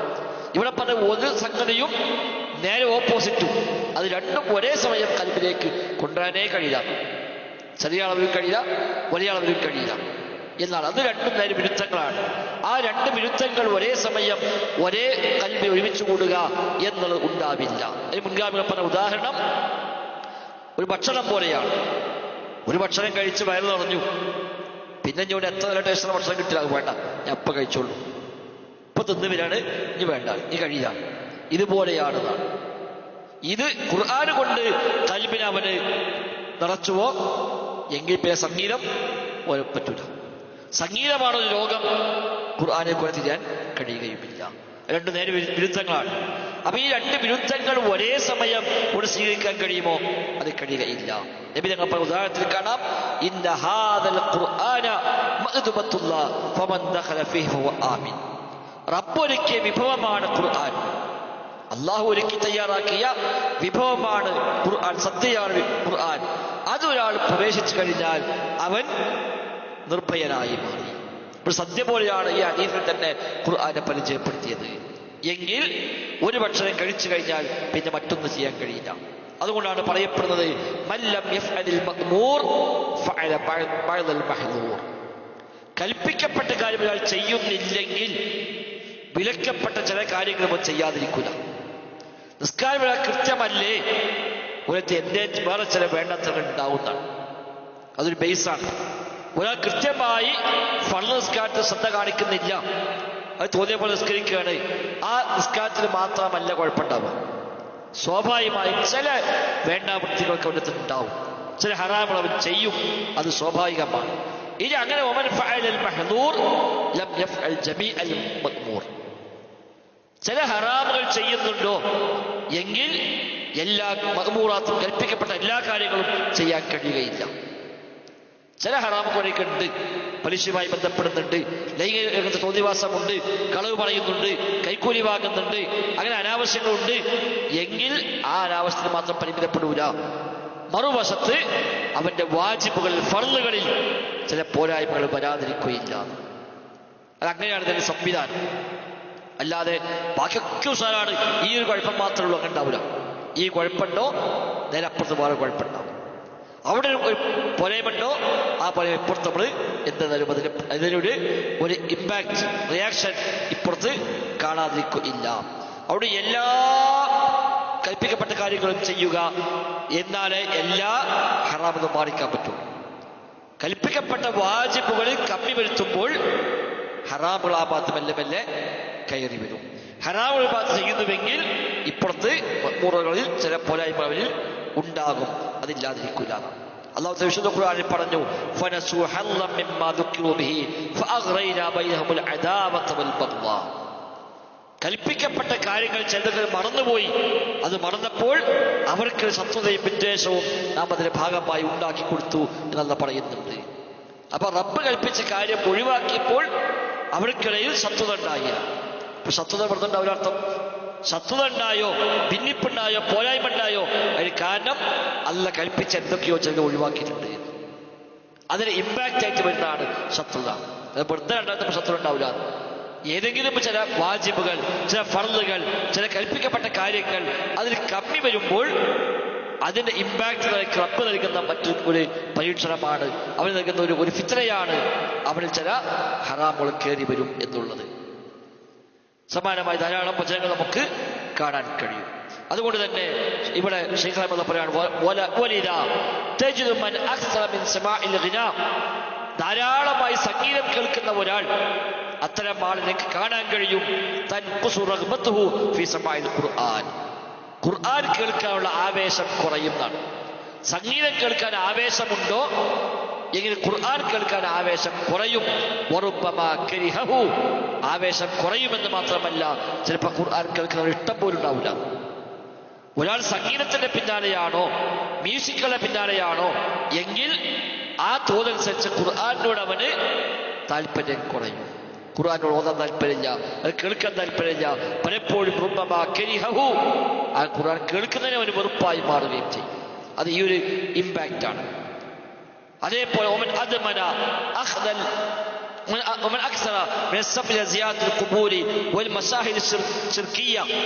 ധാരാളമായി ഈ ശിർക്കായ സിയാറത്ത് യാത്ര നടത്തുന്ന ആളുകൾ, ഉയർത്തപ്പെട്ട ഖബറുകൾ തേടി പോവുക ആളുകൾ, തങ്ങന്മാര്, ബീവിമാര്, സിദ്ധന്മാര്, ഹോജമാര്, ദർഗകൾ, ഇങ്ങനെ ഇതൊരു പതിവാക്കിയാണ് സ്ഥിരമായി എത്ര പോകുന്ന ആള്.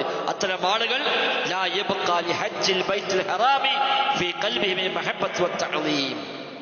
ഹജ്ജിന് പോലും ഓരത്ര ആവേശമായി തോന്നുകയില്ല.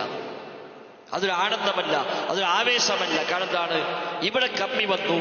ഇവിടെ കമ്മി വരുമ്പോൾ ആ കുറവ് അപ്പുറത്ത് കാണാതിരിക്കുകയില്ല എന്നാണ്. അതേപോലെ മറ്റുള്ള സാഹിത്യങ്ങൾ, മറ്റുള്ള അത്തരം കാര്യങ്ങൾ, അതിനെ പിന്നാലെ പോകുന്ന ഒരാൾ, അവന് ഇസ്ലാമിന്റെ തത്വങ്ങളോ, ഇസ്ലാമിന്റെ അധ്യാപനങ്ങളോ, ഇസ്ലാമിന്റെ വിജ്ഞാനീയങ്ങളോ അതിൽ ആവേശം തോന്നുകയില്ല. ദീന് പഠിക്കാൻ, ഇൽമ പഠിക്കാൻ ഇത് ആവേശം ഉണ്ടാവുകയില്ല.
ിൽ ഒരാൾ വ്യാപൃതമായാൽ പഠിപ്പിച്ചതിന് പിന്നെ അവിടെ ആനന്ദവും താല്പര്യവും കുറയും. ഒരേ സമയം രണ്ടും കൂടെ സ്വീകരിക്കാവുന്ന കൽപ്പിനും ഉണ്ടാവുകയില്ല. ഒന്നുകിൽ ഇത് അല്ലെങ്കിൽ മറ്റൊന്ന്, രണ്ടും ഒരേ സമയം സ്വീകരിക്കാവുന്നത് കൽപ്പിന് കഴിയില്ല. അതുപോലെ തന്നെയാണ് ഒരാൾ ബിദ്അത്തിൽ വ്യാപൃതമാകുന്നുവെങ്കിൽ ബിദ്അത്തുകൾ ധാരാളമായി ചെയ്യുന്ന ഒരാൾ, അയാൾക്ക് സുന്നത്തിൽ ആവേശം കുറയും, എത്ര താല്പര്യം ഉണ്ടാവില്ല. ബിദ്അത്തിൽ ഭയങ്കര ആവേശം ഉണ്ടാവും, അത് ചെയ്യാൻ ഭയങ്കര താല്പര്യം, അത് എവിടെയും പോകും, എത്ര ത്യാഗം ചെയ്യും. പക്ഷെ ആ ആവേശം സുന്നത്തിന് അയാൾക്ക് ഉണ്ടാവുകയില്ല. സുന്നത്ത് ചെയ്താൽ പോലും അത്ര വലിയ ആനന്ദം ആവേശം സുന്നത്തിന് അയാൾക്ക് ലഭിക്കുകയില്ല. അതേപോലെ അല്ലാഹു മുസ്ലിം പഠിപ്പിച്ച സുന്നത്തായ പ്രാർത്ഥനകൾ അതൊക്കെ ഒഴിവാക്കി മറ്റുള്ള തെറ്റായ ശൈലിക്ക് പോകുന്നു എങ്കിൽ ഈ പ്രാർത്ഥനകൾക്കൊന്നും അയാൾക്ക് വലിയൊരു ആവേശം ഉണ്ടാവില്ല. അതങ്ങോട്ട് ചെല്ലിപ്പോകുന്നല്ലാതെ അതിന് വലിയൊരു ഭക്തിയോ തക്കവയോ ലഭിക്കുകയില്ല എന്നാണ്. താബിഇയായ ഹസ്സാൻ ഇബ്നു അത്തിയ്യ റഹിമഹുല്ലാഹ് പറയാണ്, മബ്തല ഖൗമുൻ ബിദ്അതൻ ഫീ ദീനിഹിം ഇല്ലാ നസഅ അല്ലാഹു മിൻ സുന്നത്തിഹിം മിസ്ലഹാ. ഒരു ഖൗമ് ദീനിൽ ബിദ്അത്ത് കൊണ്ടുവരുന്നുവെങ്കിൽ സമാനമായ സുന്നത്തിനെ റബ്ബ് അവരിൽ നിന്ന് ഒഴിവാക്കാതിരിക്കുകയില്ല. ഒരു ബിദ്അത്ത് ഒരാൾ ചെയ്തോ സ്വഭാവം ഒരു സുന്നത്ത് അപ്പുറത്ത് പാഴായിപ്പോകും. പിന്നെ ഈ ബിദ്അത്ത് കൂടുന്നതനുസരിച്ച് സുന്നത്ത് അങ്ങ് നഷ്ടപ്പെടും. പിന്നെ സുന്നത്ത് അവന് വലിയ ആവേശമില്ല, സുന്നത്ത് ചെയ്യാൻ താല്പര്യമില്ല. ഇത് ചെയ്താൽ പോലും അതൊരു വേണം വേണ്ട എന്ന രൂപത്തിലാണ് അയാൾ ചെയ്യുക. അത് ഈ ഒരു അവസ്ഥ കൊണ്ടാണ് മനുഷ്യന്റെ ഖൽബിന് അങ്ങനെ പ്രത്യേകത ഉണ്ട്. ഒരേ സമയം രണ്ടെണ്ണത്തിനെ ആ രൂപത്തിൽ സ്വീകരിക്കുകയില്ല. അപ്പൊ പകരം ഒന്ന് കൊടുക്കാം, അത് സ്വീകരിക്കും. പിന്നെ നബി ഞങ്ങൾ മദീനത്ത് വന്നപ്പോൾ അവിടെ ഒരു പ്രത്യേകമായ ആഘോഷമുണ്ടായിരുന്നു 2 ദിവസം കൊല്ലത്തിന്. നബി ഞങ്ങൾ പറഞ്ഞു, വേണ്ട, നിങ്ങൾക്ക് അതേക്കാൾ ഖൈറായത് അല്ലാഹു തആല നിങ്ങൾ പകരം തന്നിരിക്കുന്നു എന്ന് പറഞ്ഞ ഈദുൽ ഫിത്റും ഈദുൽ അദ്ഹയും. അവിടെ നബി ഞങ്ങൾ പറഞ്ഞ പ്രയോഗം എന്താണ്? വഖദ് അബ്ദലകുമുല്ലാഹു ബിഹിമാ ഖൈറൻ മിൻഹുമാ. അതേക്കാൾ ഖൈറായത് റബ്ബ് തന്നിരിക്കുന്നതാണ്. പകരം അബ്ദല, പകരം തന്നിരിക്കുക. എന്താ പകരം കൊടുത്താൽ അത് സ്വീകരിക്കും. നിങ്ങൾ ഇതും ആഘോഷിച്ചോളൂ അതും ആഘോഷിച്ചോളൂ പറഞ്ഞോ? ഇല്ല. ഒന്ന് ശറയിൽ ഉള്ളതാണ്, മറ്റേ ശറയിൽ ഇല്ലാത്തതാണ്. അപ്പൊ ശറയിൽ ഉള്ളതും ശറയിൽ ഇല്ലാത്തതും സ്വീകരിക്കുക എന്നുള്ളത് ഉണ്ടാവില്ല, അത് കഴിയില്ല. അത് സ്വീകരിക്കുമ്പോൾ മറ്റതവിടുന്ന് നഷ്ടപ്പെട്ട് പോകുമെന്നർത്ഥം. അഥവാ ബിദ്അത്തായ അമലുകൾ ചെയ്യുന്നുവെങ്കിൽ സുന്നത്തായ അമലിന് തടസ്സമായി നിൽക്കുന്നത്. ശിർക്കുണ്ട് എങ്കിൽ തൗഹീദിന് തടസ്സമായി നിൽക്കുന്നത്. മഖ്ലൂഖിന്റെ പിന്നാലെ പോകുന്നുവെങ്കിൽ പടച്ചറപ്പുമായുള്ള ബന്ധം കുറയാൻ അത് നിമിത്തമായി മാറും. അപ്പോൾ രണ്ടും വിരുദ്ധമായി നിൽക്കുന്ന 2 കാര്യങ്ങൾ, ആ രണ്ടിനെയും ഒരേ സമയം ഖൽബ് സ്വീകരിക്കുകയില്ല. രണ്ടാൽ ഒന്നിനെ മാത്രമേ ഖൽബ് സ്വീകരിക്കുകയുള്ളൂ. അപ്പൊ ആ ഒരു രംഗത്തൊരു നല്ല ട്രീറ്റ്മെന്റ് നമ്മുടെ ഖൽബിൽ എപ്പോഴും ആവശ്യമാണ്. അല്ലാഹു തആല വിശുദ്ധ ഖുർആനിൽ പറഞ്ഞു, വമൻ യഅശു ബിദിക്രി റഹ്മാനി നുഖയ്യിദ് ലഹു ശൈത്വാന ഫഹുവ ലഹു ഖരീൻ. സൂറത്തുൽ സുഖ്റഫിലെ 36-ാമത്തെ വചനമാണ്. പടച്ചറപ്പിന്റെ സ്മരണയിൽ നിന്ന് ആരാണോ തിരിഞ്ഞു പോകുന്നത് അവന് നാം ഒരു ശൈത്താനെ ഏർപ്പെടുത്തി കൊടുക്കും. പിന്നെ അവനായിരിക്കും അവന്റെ കൂട്ടുകാരൻ. അല്ലാഹുവിനെ ഒഴിവാക്കുകയാണെങ്കിൽ അല്ലാഹുവിന് പകരം ഒരു ശൈത്താനെ ഏൽപ്പിച്ചു കൊടുക്കും. ഫഹുവ ലഹു ഖരീൻ. പിന്നെ അവന്റെ സഹചാരിയായി ഇവനാണ് ഉണ്ടാവുക. പിന്നെ ഓമന വഴിക്കാൻ പോകും, ഓൻ കൊണ്ടാണ് വിട്ടുകാണ് പോകുക. അങ്ങനെ അള്ളാഹ് വിട്ടു, അള്ളാഹുവിനെ വിട്ടു. അള്ളാഹിനെ വിട്ടപ്പോ അള്ളാഹുവിനെ വിട്ടു. പിന്നെ പകരം ഒരു ശൈത്താൻ അത് ഏൽപ്പിച്ചെടുത്തു. ആ ശൈത്താൻ കാണിക്കുന്ന വഴിയിലൂടെ അവനെങ്ങനെ പോയിക്കൊണ്ടേയിരിക്കും. അതുകൊണ്ട് എപ്പോഴും ഈ ഒരു ശ്രദ്ധ നമുക്ക് നമ്മുടെ കാര്യത്തിൽ ഉണ്ടാവേണ്ടതുണ്ട് എന്നാണ്. അതാണ് 3ാമത്തെ ഖാഇദയായി പഠിപ്പിക്കുന്നത്. ഓർമ്മ വേണം. 1ാമത്തത് എന്താണ്? ശരീരത്തിന് ഭക്ഷണം ആവശ്യമായതുപോലെ ഖൽബിനും പരിചരണം ഭക്ഷണം ആവശ്യമുണ്ട്. 2, ഖൽബിൽ ഒരേ സമയം ഒന്ന് മാത്രമേ നിൽക്കുകയുള്ളൂ. 2 ഒരേ സമയം നടക്കാൻ കഴിയുകയില്ല. ഒരേ പാത്രത്തിൽ വ്യത്യസ്ത പാനീയം ഒരേ സമയം നടക്കാൻ പറ്റാത്തതുപോലെ. 3, വിരുദ്ധമായ 2 കാര്യങ്ങൾ ഖൽബ് സ്വീകരിക്കുകയില്ല. വിരുദ്ധമായ 2 കാര്യങ്ങൾ ഖൽബ് സ്വീകരിക്കില്ല. ഒന്ന് സ്വീകരിക്കുകയാണെങ്കിൽ മറ്റത് സ്വീകരിക്കില്ല, അത് സ്വീകരിക്കുകയാണെങ്കിൽ ഇത് സ്വീകരിക്കില്ല. 2 വിരുദ്ധമായ കാര്യങ്ങൾ ഒരേ സമയം ഖൽബ് സ്വീകരിക്കുക. അപ്പൊ തൗഹീദുമുണ്ട് ശിർക്കുമുണ്ട്, ഉണ്ടാവില്ല. അല്ലും വേണം അല്ലാത്തവരും വേണം, ഉണ്ടാവില്ല. അല്ലാഹു സ്വീകരിച്ചോ മറ്റത് സ്വീകരിക്കില്ല, അത് സ്വീകരിച്ചോ അല്ലാഹു സ്വീകരിക്കുക. ബിദ്അത്ത് സ്വീകരിച്ചോ സുന്നത്തിനെ തള്ളിക്കളയും, സുന്നത്ത് സ്വീകരിച്ചോ ബിദ്അത്തിനെ അവൻ തള്ളിക്കളയും. ഇത് ഖൽബിന്റെ ഒരു പ്രത്യേകതയാണ്. 4ാമതൊരു ഖാഇദ, അൽ ഖൽബു ഹുവൽ അസ്ൽ വൽ ജവാരിഹു തബഉൻ. ഖൽബാണ് അടിസ്ഥാനം, ബാക്കിയെല്ലാം അതിന് അനുബന്ധമായി വരുന്ന കാര്യങ്ങൾ മാത്രമാണ്. അസ്ൽ ഖൽബാണ്. ആ ഖൽബിനൊപ്പിച്ചാണ് ബാക്കിയെല്ലാം ഉണ്ടാവുക. അൽ ഖൽബു മലിക്കുൽ ജവാരിഹി വസുൽത്താനുഹ എന്നാണ്. അവയവങ്ങളുടെ രാജാവാണ് ഖൽബ്. അവയവങ്ങളുടെ രാജാവാണ് ഖൽബ്.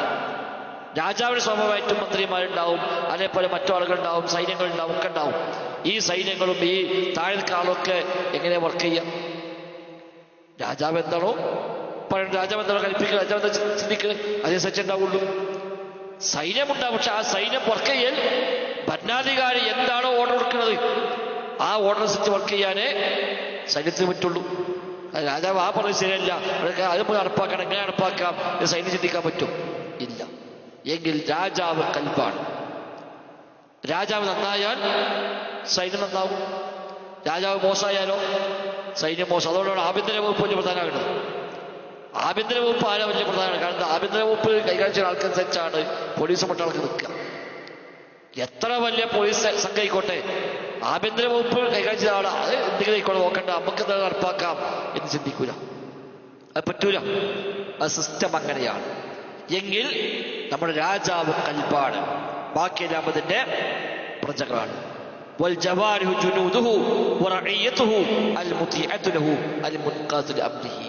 അവയവങ്ങൾ ഈ രാജാവിന്റെ സൈന്യങ്ങളാണ്, അതിലെ പ്രജകളാണ്.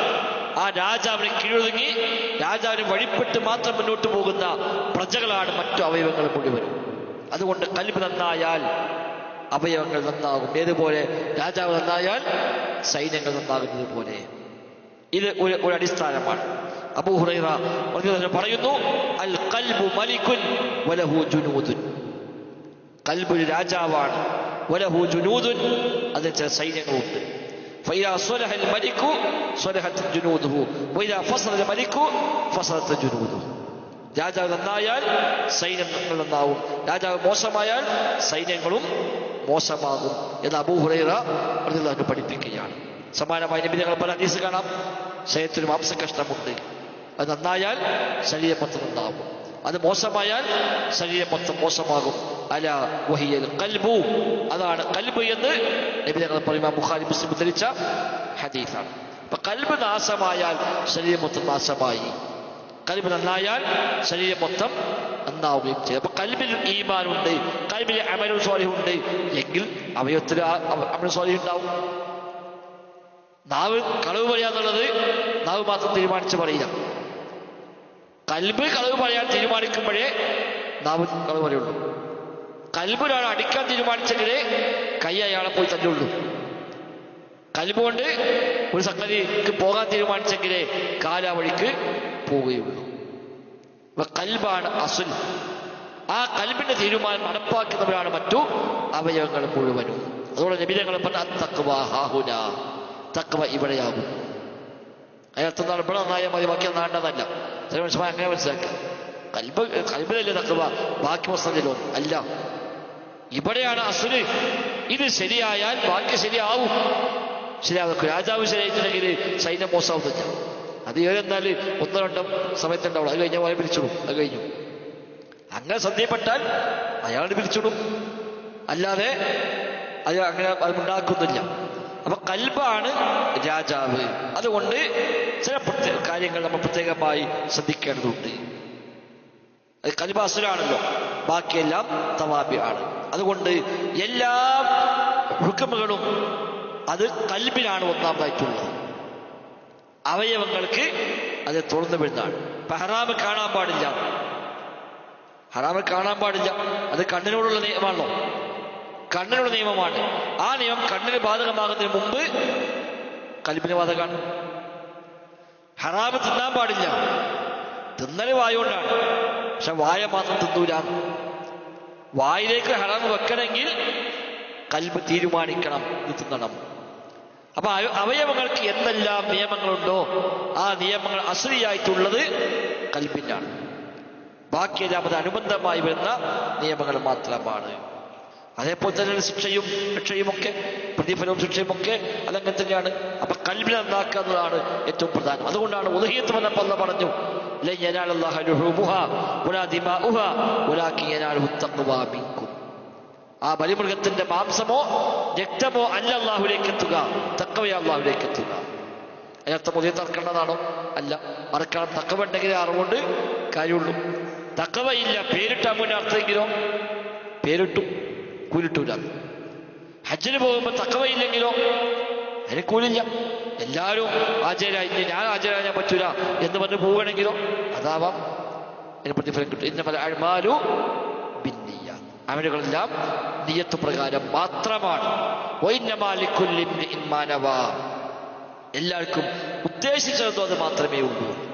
നിസ്കരിക്കുന്നുണ്ട്, നിയ്യത്ത് ശരിയല്ല, ഞാൻ പള്ളിക്കാൻ പറ്റി മെമ്പറല്ലേ, ഞാൻ വരാൻ ഞാൻ മോശമല്ലേ, അതുകൊണ്ടാവുമ്പോൾ എന്നെങ്കിലോ നിസ്കാരം ശരിയാവുമോ? ഇല്ല. ആളെ കാണിക്കാൻ വേണ്ടിയാണെങ്കിൽ കാര്യമില്ല. അപ്പൊ നിസ്കാരം ശരിയാണെങ്കിൽ കൽബിന് പാകപ്പെടണം.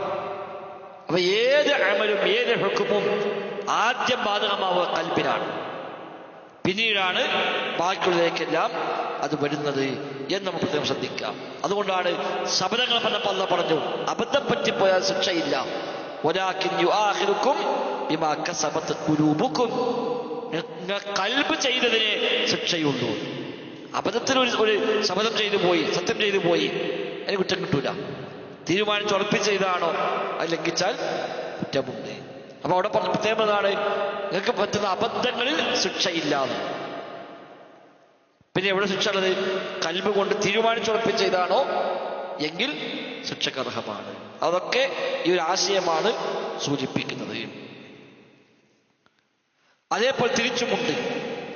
കൽബാണ് രാജാവ്, അതുകൊണ്ട് പ്രജകളാണ് ബാക്കിയെല്ലാം. അപ്പൊ രാജാവ് നന്നായാൽ പ്രജകൾ നന്നാവും. തിരിച്ചുമുണ്ട്. പ്രജകളുടെ സ്വാധീനം രാജാവിനുണ്ടാകും.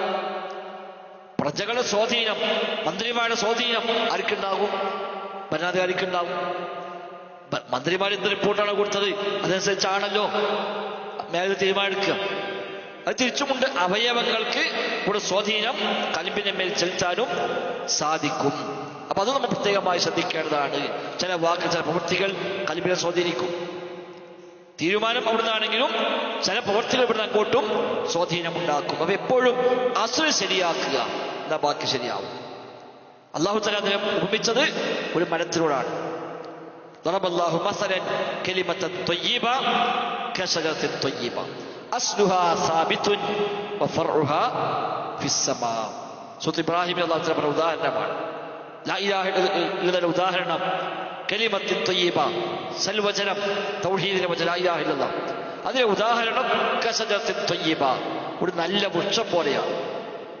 അസ്ലുഹാ സാബിത്ത്, അതിന്റെ മുരട് ഉറച്ചതാണ്. വഫർഉഹാ ഫിസ്സമാ, ശാഖകൾ ഉപരിലോകത്ത് വിശാലമായി കിടക്കുന്നു. ഇതുപോലെ കൽബ് ക്ലിയറാണ്, ബാക്കിയെല്ലാം നന്നായി വരും. അതേസമയം അതിന്റെ ഇടയിൽ പെയ്യുന്ന മഴ അതിന്റെ മെച്ചാൾക്കും കിട്ടും, അടിവേരിനും കിട്ടും, അസുലിനും കിട്ടും.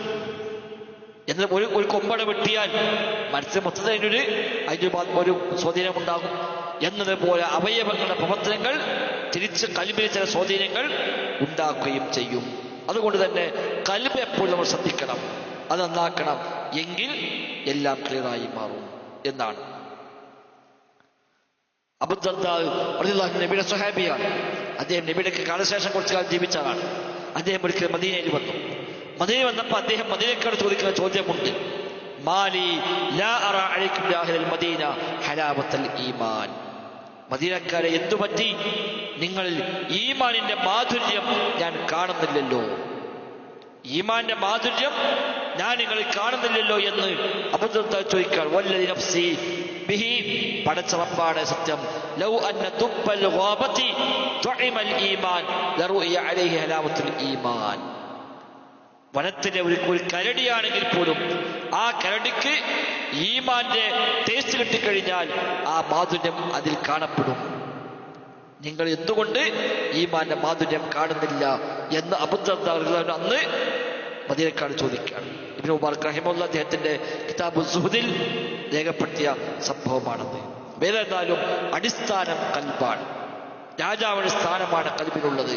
ഒരു രാജാവ് നന്നായാൽ പ്രജകൾ, ബാക്കിയെല്ലാം ആ രാജാവിന്റെ പ്രജകൾ. കയ്യും കാലും കണ്ണും കാതും നാക്കുമെല്ലാം രാജാവാകുന്ന ഹൃദയത്തിന്റെ പ്രജകൾ മാത്രമാണ്. അവിടെ കൽബ് നന്നാക്കാൻ ശ്രമിക്കുക, കൽബ് ശുദ്ധിയാക്കാൻ ശ്രമിക്കുക, എങ്കിൽ ബാക്കിയെല്ലാം ശുദ്ധിയാവും. അഞ്ചാമത്തെ കായിക നമ്മൾ നമുക്ക് നിസ്കരിക്കാല്ലേ? നിസ്കാരയോ? ആ സമയമായല്ലോ, നിസ്കരിച്ചിട്ടാക്കല്ലേ? ജമാഅത്തിന് പിന്നെ ആരും ഉണ്ടാവോ? ജമാഅത്തിന് ലക്ഷ്യം വെച്ച് വരുന്ന ആള് ഇവിടെ ഇല്ലാത്തവരുണ്ടോ? ഏതാ നിസ്കരിക്കാതല്ലോ? ഏതാ നിസ്കരിക്കാം? ജമാഅത്ത് നമ്മൾ നിശ്ചയിച്ചല്ലേ നിസ്കരിക്കാം. ചെറിയൊരു ഗ്യാപ്പായും ചെയ്തു. എന്നാലും മൂത്രയിക്കാനോ പ്രശ്നമൊക്കെ ഉണ്ടെങ്കിൽ ഓക്കെ, ബാക്കി നിസ്കാര ശേഷം നമുക്ക് തുടരാം. ബറകല്ലാഹു ഫീനാ ജമീഅൻ. അസ്സലാമു അലൈക്കും. അഞ്ചെണ്ണം പറഞ്ഞ 4. ഇനി 5ാമത്തെ ഖാഇദയാണ് പറയാനുള്ളത്. അൽ ഖാഇദത്തുൽ ഖാമിസ, 5ാമത്തെ ഖാഇദ അൽ ഗിനൽ ഖൽബ്. ശരിയായ ധന്യത എന്നത് മനസ്സിന്റെ ധന്യതയാണ്. സമ്പത്ത് ഉണ്ടായാലോ സൗകര്യമുണ്ടായാലോ അതുകൊണ്ട് മാത്രം ധന്യത ആവുകയില്ല.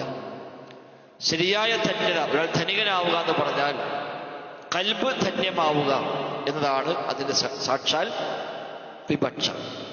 കൽബ് ധന്യമല്ലെങ്കിൽ ബാക്കി എന്തെല്ലാം ഉണ്ടായിട്ടും അതുകൊണ്ട് കാര്യമില്ല. കൽബ് ധന്യമായി കഴിഞ്ഞാൽ എന്തെല്ലാം പ്രയാസം ഉണ്ടായാലും അതൊന്നും പ്രയാസമായി മാറുകയും ഇല്ല. യഥാർത്ഥത്തിൽ ധന്യത എന്ന് പറയുന്നത് പടച്ചറപ്പിന്റെ മാത്രമാണ്. വിശുദ്ധ ഖുർആൻ എന്താ പറഞ്ഞാണ്? യാ അയ്യുഹന്നാസ് അൻതുമുൽ ഫുഖറാഉ ഇലല്ലാഹ് വല്ലാഹു ഹുവൽ ഗനിയ്യുൽ ഹമീദ്. ജനങ്ങളെ, നിങ്ങളൊക്കെ ഫഖീറുമാരാണ്, അല്ലാഹുവാണ് ഗനിയ്യ്. അപ്പൊ സാക്ഷാൽ ഗനിയ്യ്, യഥാർത്ഥ ധനികൻ അത് അല്ലാഹു തആല മാത്രമാണ്. മറ്റാർക്കുമില്ല ധന്യത. ബാക്കിയെല്ലാം പടച്ചറപ്പ് നൽകുന്നതിൽ തൃപ്തിപ്പെട്ടുകൊണ്ട് റബ്ബിന്റെ ഔദാര്യം പറ്റി ജീവിച്ചു പോകുന്നവർ മാത്രമാണ്. ഒരാളെയും ആശ്രയിക്കാതെയും ഒരു കുറവുമില്ലാതെയും എല്ലാത്തിലും പൂർണ്ണമായ കമാലിയത്ത് പരിപൂർണമുള്ളവനും അല്ലാഹു തആല മാത്രമാണ്. ബാക്കി നമുക്കിവിടെ ദുനിയാവിൽ ഇയാൾ ധനികനാണ്, ദരിദ്രനാണ് എന്നൊക്കെ പറയുന്നുവെങ്കിൽ അത് ആപേക്ഷികമാണ്. നാട്ടിൽ വലിയ കാര്യപ്പെട്ട മുതലാളി ഉണ്ടാവും, അത് വലിയ മുതലാളി എന്ന് പറയും. അതിനേക്കാളും വലിയ മുതലാളി എത്തുമ്പോഴോ ഇയാളൊന്നുമല്ല. അത് ആപേക്ഷികമാണ്. ശരിയായ ധന്യത പടച്ചറപ്പിന് മാത്രമേ ഉള്ളൂ. അതുകൊണ്ട് തന്നെ ആ റബ്ബിലേക്ക് നമ്മൾ ആവശ്യക്കാരാണ്. റബ്ബിനെ ആശ്രയിച്ചുകൊണ്ടാണ് നമ്മൾ പോകുന്നത്. എത്ര കണ്ടുകൊണ്ടാൽ പടച്ചറപ്പുമായി അയാൾ മനസ്സ് ബന്ധിക്കുകയും പടച്ചറപ്പിലേക്ക് അയാൾ പൂർണ്ണമായി വിധേയപ്പെടുകയും ചെയ്യുന്നുവോ അതിനനുസരിച്ച് അയാളുടെ ധന്യത കൂടുന്നതാണ്. ഒരാൾ മറ്റുള്ളവരെ എത്ര കണ്ട് ആശ്രയിക്കുന്നുവോ അത്ര കണ്ട് അയാൾ ദരിദ്രനായി മാറുകയും ചെയ്യും. അപ്പൊ ശരിയായ ധന്യത എന്ന് പറഞ്ഞാൽ പടച്ചറപ്പിലേക്ക് ഒരാൾ ആശ്രയിക്കുക എന്നതാണ്. ഇബ്നു തൈമിയ്യ റഹിമഹുല്ലാഹ് പറയുന്നുണ്ട്, വൽ ഫഖ്റു ലി വസ്ഫുദാത്തിൻ ലാസിമുൻ അബദാ കമൽ ഗിനാ അബദൻ വസ്ഫൻ ലഹു ദാതി. പടച്ചറപ്പിന് ദാതിയായ സിഫത്താണ് അവന്റെ വലിയാവുക എന്നുള്ളത്. പടച്ചറപ്പിന് ദാത്തിൽ തന്നെ ഉള്ള അവന്റെ ലാസിമായ കാര്യമാണ്, അവൻ വലിയാണ്. അല്ലാഹു വലിയല്ലാത്തൊരവസ്ഥ ഉണ്ടാവില്ല എന്നതുപോലെ നമുക്ക് ദാതിയായ സിഫത്താണ് നമ്മൾ ഫഖീറാണെന്ന്. മനുഷ്യൻ ഫഖീറാണ്, അത് അവന്റെ ദാതിയായി ഉള്ള വിശേഷണമാണ്. പടച്ചറപ്പ് വലിയായതുപോലെ പടപ്പുകൾ ഫഖീറാകുന്നു എന്നാണ്. അത് മനുഷ്യന് അവന്റെ ദാതിയായി തന്നെ ഉള്ള അവന്റെ ഒരു സിഫത്താകുന്നു. അല്ലാഹു തആല ദാതിയായി വലിയായതുപോലെ തന്നെ മനുഷ്യൻ ദാതിയായി അവൻ ഫഖീറുമാകുന്നു. ഇതവന് അസ്ലിയായിട്ടുള്ള ഒരു കാര്യമാണ്. പിന്നെ അവൻ ധന്യത ഉണ്ടെങ്കിൽ അതൊക്കെ അവന് ആപേക്ഷികമായി മറ്റുള്ള അപേക്ഷ നോക്കുമ്പോൾ ഇവന് ദേശം വെച്ചുണ്ടാവുന്നേ ഉള്ളൂ, അല്ല ഒന്നും ഉണ്ടാവില്ല. ഇന്നലത്തെ അപേക്ഷ കുറച്ച് വെച്ചുണ്ടാവും, 10 കൊല്ലം മുമ്പത്തെ അപേക്ഷിച്ച് ഇപ്പൊ ദേശം വെച്ചുണ്ടാവും. അത് എപ്പോഴും അങ്ങോട്ടും ഇങ്ങോട്ടൊക്കെ മാറി മറിഞ്ഞൊക്കെ നിൽക്കാം. 10 കൊല്ലം മുമ്പ് ഒന്നും ഉണ്ടായിരുന്നില്ല, പിന്നെ കുറച്ചൊക്കെ എന്തൊക്കെ ഉണ്ടായി. അല്ലെങ്കിൽ 10 കൊല്ലം മുമ്പ് ഉണ്ടായിരുന്നു, പിന്നെ കുറച്ചൊക്കെ ഇല്ലാതായി പോയി. അതൊക്കെ ആപേക്ഷികമാണ്, കൂടിയും കുറഞ്ഞു നിൽക്കുന്ന കാര്യമാണ്. യഥാർത്ഥ ധന്യത പടച്ചറപ്പിന് മാത്രമാണ്. അതുകൊണ്ട് തന്നെ നമുക്ക് ഹിന വേണോ, റബ്ബുമായി നമ്മുടെ കൽബിനെ ബന്ധിപ്പിക്കാം. അള്ളാഹുവിലേക്ക് എത്ര കണ്ടയാൾ വിധേയപ്പെടുന്നുവോ, പടച്ചറപ്പിനെ എത്ര കണ്ടയാൾ കീഴ്പ്പെടുന്നുവോ അത്ര കണ്ടയാൾ ധന്യത വർദ്ധിക്കുന്നു എന്നാണ്. അപ്പൊ യഥാർത്ഥ ഹിന നഫ്സ്, നഫ്സിന്റെ ധന്യതയാണ്. അപ്പൊ മറുവശം യഥാർത്ഥ ഫഖർ നഫ്സിന്റെ ഫഖറുമാണ്. നഫ്സിന് വരുന്ന കുറവുകളാണ് അവന് ഫഖറായി ദാരിദ്ര്യമായി അനുഭവപ്പെടുന്നത്. നബി തങ്ങൾ പറഞ്ഞു, ലൈസൽ ഗിന അൻ കസ്റത്തിൽ അർളി വലാകിൻ ഗിന ഗിന നഫ്സ്. ധാരാളം വിഭവങ്ങൾ ഉണ്ടാവുക എന്നതല്ല ഗിന, ധന്യത. ശരിയായ ധന്യത മനസ്സിന്റെ ധന്യതയാകുന്നുവെന്ന് അല്ലാഹു റസൂൽ സ്വല്ലല്ലാഹു അലൈഹി വസല്ലം തങ്ങൾ പഠിപ്പിക്കുന്നുണ്ട്. അപ്പൊ റബ്ബുമായി മാത്രം അയാളെ കൽബ് ബന്ധപ്പെടുക, റബ്ബിലേക്ക് പൂർണ്ണമായും അയാൾ വിധേയപ്പെടുക, അല്ലാഹുവിനെ അയാൾ ആ നിലക്ക് പൂർണ്ണമായും ഉൾക്കൊള്ളുക, അതാണ് ശരിയായ ഗനിയ്യ്. ആ അവസ്ഥയിൽ പോയാൽ അവൻ നഫ്സിന് സമാധാനം ഉണ്ടാകും. ആ സമാധാനത്തോടെ അയാൾക്ക് പഠിച്ചു പോകാൻ സാധിക്കുകയും ചെയ്യും. അതുകൊണ്ട് നബിയോട് പറഞ്ഞല്ലോ, നബിയെ താങ്കൾ ദരിദ്രനായിരുന്നു, നിങ്ങൾ നാം ധന്യനാക്കിയില്ലേ? നബി വലിയ പൈസക്കാരനായിരുന്നു? ഇല്ലല്ലോ. ഈ ആയത്തിലുള്ള കാലത്ത് നബി ഭയങ്കര മുതലാളിയായി സമ്പന്നനായി മാറിയിട്ടാണോ? അല്ല. നബിയുടെ വീട് 2 മാസം തീ കത്താത്ത വീടാണ്. വഫാത്താകുമ്പോൾ പടയങ്കി ജൂതന്റെ വീട്ടിലെ പണയത്തിലാണ് എന്ന് നബി ഇമാം ബുഖാരി 2 പ്രാവശ്യം റിപ്പോർട്ട് ഹദീസാണ്. പട്ടിണി എടുത്തിട്ട് വീട്ടിൽ ഭക്ഷണം കഴിക്കാൻ ഒന്നുമില്ലാതായി പ്രയാസപ്പെട്ടപ്പോ അയൽപ്പക്കത്തെ ജൂതന്റെ വീട്ടിൽ പോയി 60 സ്വാഴ് ഗോതമ്പ് അവിടുന്ന് തൽക്കാലം വായ്പ വാങ്ങി. ഒരു സെക്യൂരിറ്റി ആയിട്ട് തന്നെ പടയങ്കി അവിടെ കൊടുത്തു. അതാണ് പണയം. പടയങ്കി കൊടുത്തുന്ന അർത്ഥം, എന്റെ ഗോതമ്പ് ഞാൻ എപ്പോൾ തിരിച്ചുതരുമോ അപ്പൊ പടയങ്കി നീ മടക്കി തരിക. അഥവാ ഈ ഗോതമ്പ് തിരിച്ചു തരാൻ കഴിഞ്ഞില്ലെങ്കിൽ ആ പടയങ്കിലേക്ക് വിറ്റ് നിന്റെ മുതലേക്ക് അതിന് ഈടാക്കാം. ബാക്കി വല്ലതും ഉണ്ടോ അത് തിരിച്ചു കൊടുക്കും വേണം. അതാണ് പണയം, സെക്യൂരിറ്റിയാണ്. എന്നുള്ള പണയൊന്നും പണയല്ല. ബാങ്ക് കൊണ്ടുപോയി പണയം വെക്കുക, മാസം മാസം അടക്കാതെ പണയമല്ല. പണയം നമുക്ക് പേരിട്ടുന്നുള്ളൂ. നമുക്ക് സെക്യൂരിറ്റി കൊടുക്കുകയാണ് പണയം. നമുക്കിത് അടക്കാൻ പറ്റിയില്ലെങ്കിൽ അവന്റെ ഹക്ക് നഷ്ടപ്പെട്ടു പോകേണ്ടതില്ല. അപ്പൊ ഈ മുതൽ വിറ്റിട്ട് ഓൻ എന്താണോ നമ്മൾ കൊടുക്കാനുള്ളത് അതിന് ഈടാക്കുക. അത് വിറ്റിട്ട് ഒരു ബാക്കി കിട്ടിയോ ആ ബാക്കി തിരിച്ചു തരുമാണ്. അതാണ് പണയം. അപ്പൊ നബിതങ്ങൾ വഫാത്താകുമ്പോൾ തന്നെ പണയെങ്കിൽ അപ്പുറത്തെ വീട്ടിൽ പണയത്തിലാണ്. ഗോതമ്പിനെ പൊടി വാങ്ങിയതാ, തിരിച്ചു കൊടുക്കാൻ കഴിഞ്ഞിട്ടില്ല. ആ നബിയോട് അല്ലാഹ് പറയാണ്, നബിയെ ദരിദ്രനായി കണ്ടെത്തി അവൻ ധന്യത നൽകിയില്ലേ? അപ്പൊ എന്ത് ധന്യത നൽകിയത്? ആ ധന്യത നഫ്സാണ്, മനസ്സിന്റെ ധന്യത. എനിക്കെന്റെ റബ്ബ് മതി എന്ന വല്ലാത്ത സമാധാനം. ആ റബ്ബ് എന്നാലും അത് തൃപ്തിപ്പെടുന്ന ഒരവസ്ഥ. ഏത് പരീക്ഷകളെയും ഏത് പ്രതിസന്ധികളെയും സന്തോഷത്തോടെ ഏറ്റെടുക്കുന്ന ഒരു സാഹചര്യം. എന്തുണ്ട് നബി ഞങ്ങൾ പറയും, അൽഹംദുലില്ലാഹി അലാ കുല്ലി ഹാൽ. ഏതവസ്ഥയിലും അൽഹംദുലില്ലാഹ്. നബി ഞങ്ങൾ പ്രഖ്യാപിച്ചു, ആരെങ്കിലും മരിക്കുമ്പോൾ അവർ കടമുണ്ടെങ്കിൽ ഞാൻ ഇങ്ങോട്ട് പറഞ്ഞോളി, ഞാൻ നോക്കിക്കോളാം. ചെറിയ മക്കളുണ്ടോ, ഇരയ്യ ഔ അഴയ്യ, അത് ഞാൻ ബാധ്യത ഏറ്റെടുത്തു, എൻ്റെ അടുത്തേക്ക് വിട്ടൊളിയാണ്. അല്ല, മരിക്കുമ്പോൾ സ്വത്തുണ്ടോ, പരിവർത്തത്തി, അതോടെ അവകാശത്തോട്ട് എനിക്ക് വേണ്ട. ഇതെങ്ങനെ പറയാൻ കഴിയും? പട്ടിണി കിടന്ന് 2 മാസം തീ കത്താത്ത വീട്ടുകാരനാണ് ഈ പറയണത്. ആർക്കും വല്ല കാണാൻ ബുദ്ധിമുട്ടൊക്കെ ഉണ്ടെങ്കിൽ ഇങ്ങോട്ട് അയച്ചോളൂ, ഞാൻ ഏറ്റെടുക്കാം എന്ന് പറയുന്നത് ആ ഒരു റബ്ബിലുള്ള ആ ഒരു ബോധമാണ്. എന്റെ റബ്ബ് മതി എന്ന ആ ഒരു യഖീൻ, ആ തവക്കുൽ, അതാണ് യഥാർത്ഥത്തിൽ ഉണ്ടാവേണ്ടത്. അത് അല്ലാഹു തആല നബിക്ക് നൽകി. അപ്പൊ ആ ഹിനയാണ് ശരിയായ ഹിന. നബി ഞങ്ങൾ അല്ലാഹു ചോദിച്ചപ്പോൾ തന്നെയാണ്, അല്ലാഹുമ്മ ഇന്നി അസ്അലുക്കൽ ഹുദാ വത്തുഖാ വൽ അഫാഫ വൽ ഗിന. അപ്പൊ എന്നോട് ഞാൻ ചോദിക്കുന്നു എന്ത്? അൽ ഹുദാ വത്തുഖാ, ഹിദായത്ത് ചോദിക്കുന്നു, തഖ്വ ചോദിക്കുന്നു, വൽ അഫാഫ് വൽ ഗിന, ഗിന ഞാൻ ചോദിക്കുന്നു. അപ്പൊ ഹിന ചോദിക്കുന്നവരാണ് എന്നെ വലിയ പൈസക്കാരനാക്കണമെന്നല്ല. അതേ നബി ഞങ്ങൾ അപ്പുറത്ത് പ്രാർത്ഥിച്ചു, അല്ലാഹുമ്മ അഹ്യിനി മിസ്കീനൻ വഅമിത്നി മിസ്കീനൻ വഹ്ശുർനി ഫീ സുമ്മത്തിൽ മസാക്കീൻ. അപ്പൊ എങ്ങനെ ഒത്തുപോകുക? ഇവിടുത്തെ ഹിന എന്ന് പറഞ്ഞാൽ ഹിന നഫ്സ്, മനസ്സിന്റെ ധന്യത. അതാണ് നബി ഞങ്ങൾ അവിടെ ഉദ്ദേശിക്കുന്നത്. ഞാൻ അതിന്റെ കൂടെ സമ്പത്തുണ്ടായാലോ ആയിക്കോട്ടെ, സമ്പത്തുണ്ടാകാൻ പാടില്ല എന്നില്ല. നബി ഞങ്ങൾ പറഞ്ഞു, നല്ല മനുഷ്യന്റെ നല്ല സമ്പത്ത് എത്ര നല്ല കാര്യമാണ്. പക്ഷെ ഓന്റെ ബന്ധം ആ സമ്പത്തുമാരാവൂല. ഓരോ കൽബ് എപ്പോഴും കണക്ട് ആകുന്നത് ആ സമ്പത്തിലേക്കാവൂല. ഓരോ കൽബിന്റെ കണക്ഷൻ അവന്റെ റബ്ബുമായിട്ടാണ്. ആ റബ്ബിലും തന്നോ അൽഹംദുലില്ലാ, അപ്പൊ തന്നില്ലേ അൽഹംദുലില്ലാ. റബ്ബ് എന്ത് കണക്കാക്കിയാലും അതെല്ലാം അവൻ സന്തോഷത്തോടെ ഏറ്റെടുക്കാനുള്ള മനസ്സായി മാറും. അങ്ങനെ ആയിക്കഴിഞ്ഞാൽ എത്ര പ്രയാസം വന്നാലും ശരി, ഒരു പ്രയാസമായി അനുഭവപ്പെടില്ല. സാറില്ല, എന്ത് വന്നാലും ഇന്നാതില്ല ഇന്നാതിരാജു. നമ്മളൊക്കെ അല്ലാഹുള്ളവരാണ്, ആ റബ്ബിലേക്ക് മടങ്ങേണ്ടവരാണ്. തവക്കൽത്തല്ല ഒക്കെ അല്ലാഹുവിനെ ഏൽപ്പിച്ചിരിക്കും. ഓനെ സംബന്ധിച്ച് പിന്നെ അങ്ങനത്തെ ഓവർ ടെൻഷനൊന്നുമില്ല. എന്തൊക്കെ സംഭവിച്ചാലും സാറില്ല, അല്ലാഹ്, അത് റബ്ബിന്റെ കഥ, അത് പഠിച്ചോടെ തീരുമാനമാണ്.